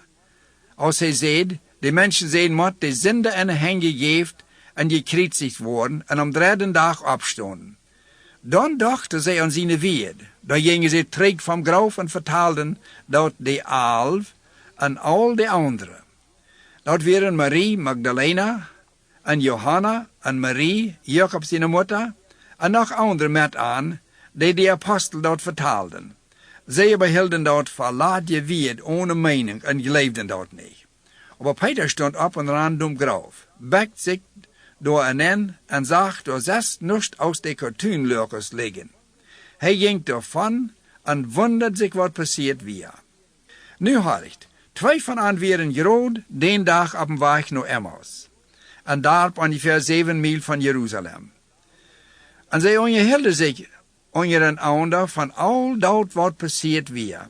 En zo als het weer, werden ze zich onderhielden en ihre vreugden houden, nadat Jezus zich aan en ging met. Aber aan worden de uren gehouden, dat ze hem niet kenden. En hij zei toe aan, van wat reed je als je taubvlengdem weg gingen? Zij stonden aan ihrem truerstel. Dan vroeg hem Cleophas, einer van aan, bist du de einzige Fremde in Jeruzalem, die niet weet wat er deze deur passiert is? Hij vroeg hem, wat meest u? Zij zeiden, dat van Jezus van Nazareth, een profeet voor God en mensen, met kracht hingen zijn weer ook zijn woorden. En wo onze hoge priester en boerste hem aangeven, dat hij ten dood veroordeeld en gekreuzigd wordt. We hoopten dat hij die weer de Israël vrijmaken wordt. En boven dit is al dit nu de derde dag, nadat dat passiert.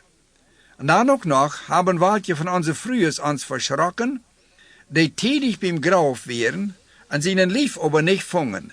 Die kwamen terug en zeiden, zij hadden engel gezien, die door gezegd hadden dat hij leeft. En welke van ons gingen graf en vongen dat kracht zo als de Frühers gezegd hadden, aber am hadden zij niet gezien. Dan zei hij toe aan, wo dit je stamphoort genoren, dat zo lang, dat alle te leven wat de profeten gereed hebben. Moest Christus dit niet alle lijden en dan aan zijn herrlijkheid en dan gonen? En hij vond van Mozes aan al de profeten ihre schriften en leed aan dat uit wat van hem gezegd werd. En ze kwamen dicht wat dat daar, wo ze heen gingen, en hij deed zoals wanneer hij voorbijgaan wilde. Aber ze waren dringend am terug te houden, zeiden hij zal bij aanblijven, dan dat wil ovend worden. En daar we al niet veel van dag gebleven. Dan ging hij aan wie aan te blijven. En als hij met aan top om dag staat, neemt hij dat brood, dankt daarvoor, bruikt dat en geeft aan dat. Dan gingen aan de ogen op, en ze kanden aan, en hij verschwong veraan. Dan zeiden zij een zum anderen, branden onze horten en ons niet als wie, als hebben weg met ons red, en ons de schrift uitleed. En ze stonden plötzlich op, en gingen terug naar Jeruzalem, en vangen de alf en die met aan toop waren. Die door zeiden, de Heer is werkelijk opgestonden, en heeft zich Simon vergesteld. En ze vertelden aan wat hinterwegs passiert weer, en wo ze hem doordat gekend hadden dat hij dat brood gebroken had. En als ze zich nog daarvan onderhielden, kwam Jezus zelfs midden onder aan en zei, Vreden met u. En wir fürchterlich Angst, en meinten sie sagen een geest. En hij zei toe aan, waarom is u angst, en waarom twijfel je? Kijk nu mijn hang en mijn feit, en zei dat ik dit zelfs zie. Dan een geest heeft niet vlees en knochen, zoals je zijn dat ik heb. En als hij dat zei, wijst hij aan zijn hang ook zijn feit. Maar als hij dan vervreid en wunderlich leefden, zei hij toe aan, heb je hier wat te eten? En ze leden aan een stukje gebrodene vis en honig ver. En hij neemt dat en outdoor ver aan. Dan zei hij toe aan, dit is wat ik te u zei, als ik nog bij u weer. Dan dat moet alles zo komen als in Mozes in Gesetz, en de profeten en de psalmen van mij geschreven staat. Dan mucht hij aan dat verständnis op, dat zij de schrift verstonden. En hij zei toe aan, zo staat geschreven, en daarom moest Christus lijden en de derde dag van dood opstonden.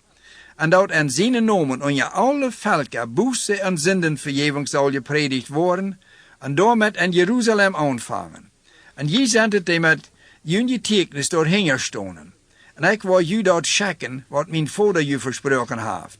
Maar blijft in Jeruzalem, wat de kracht van boven over je komen wordt. Hij neemt aan uit wat Bethanien en hoofd zijn hang op, en zegend aan, en während hij aan zegend, verschwong hij van aan en voer en op naar Himmel.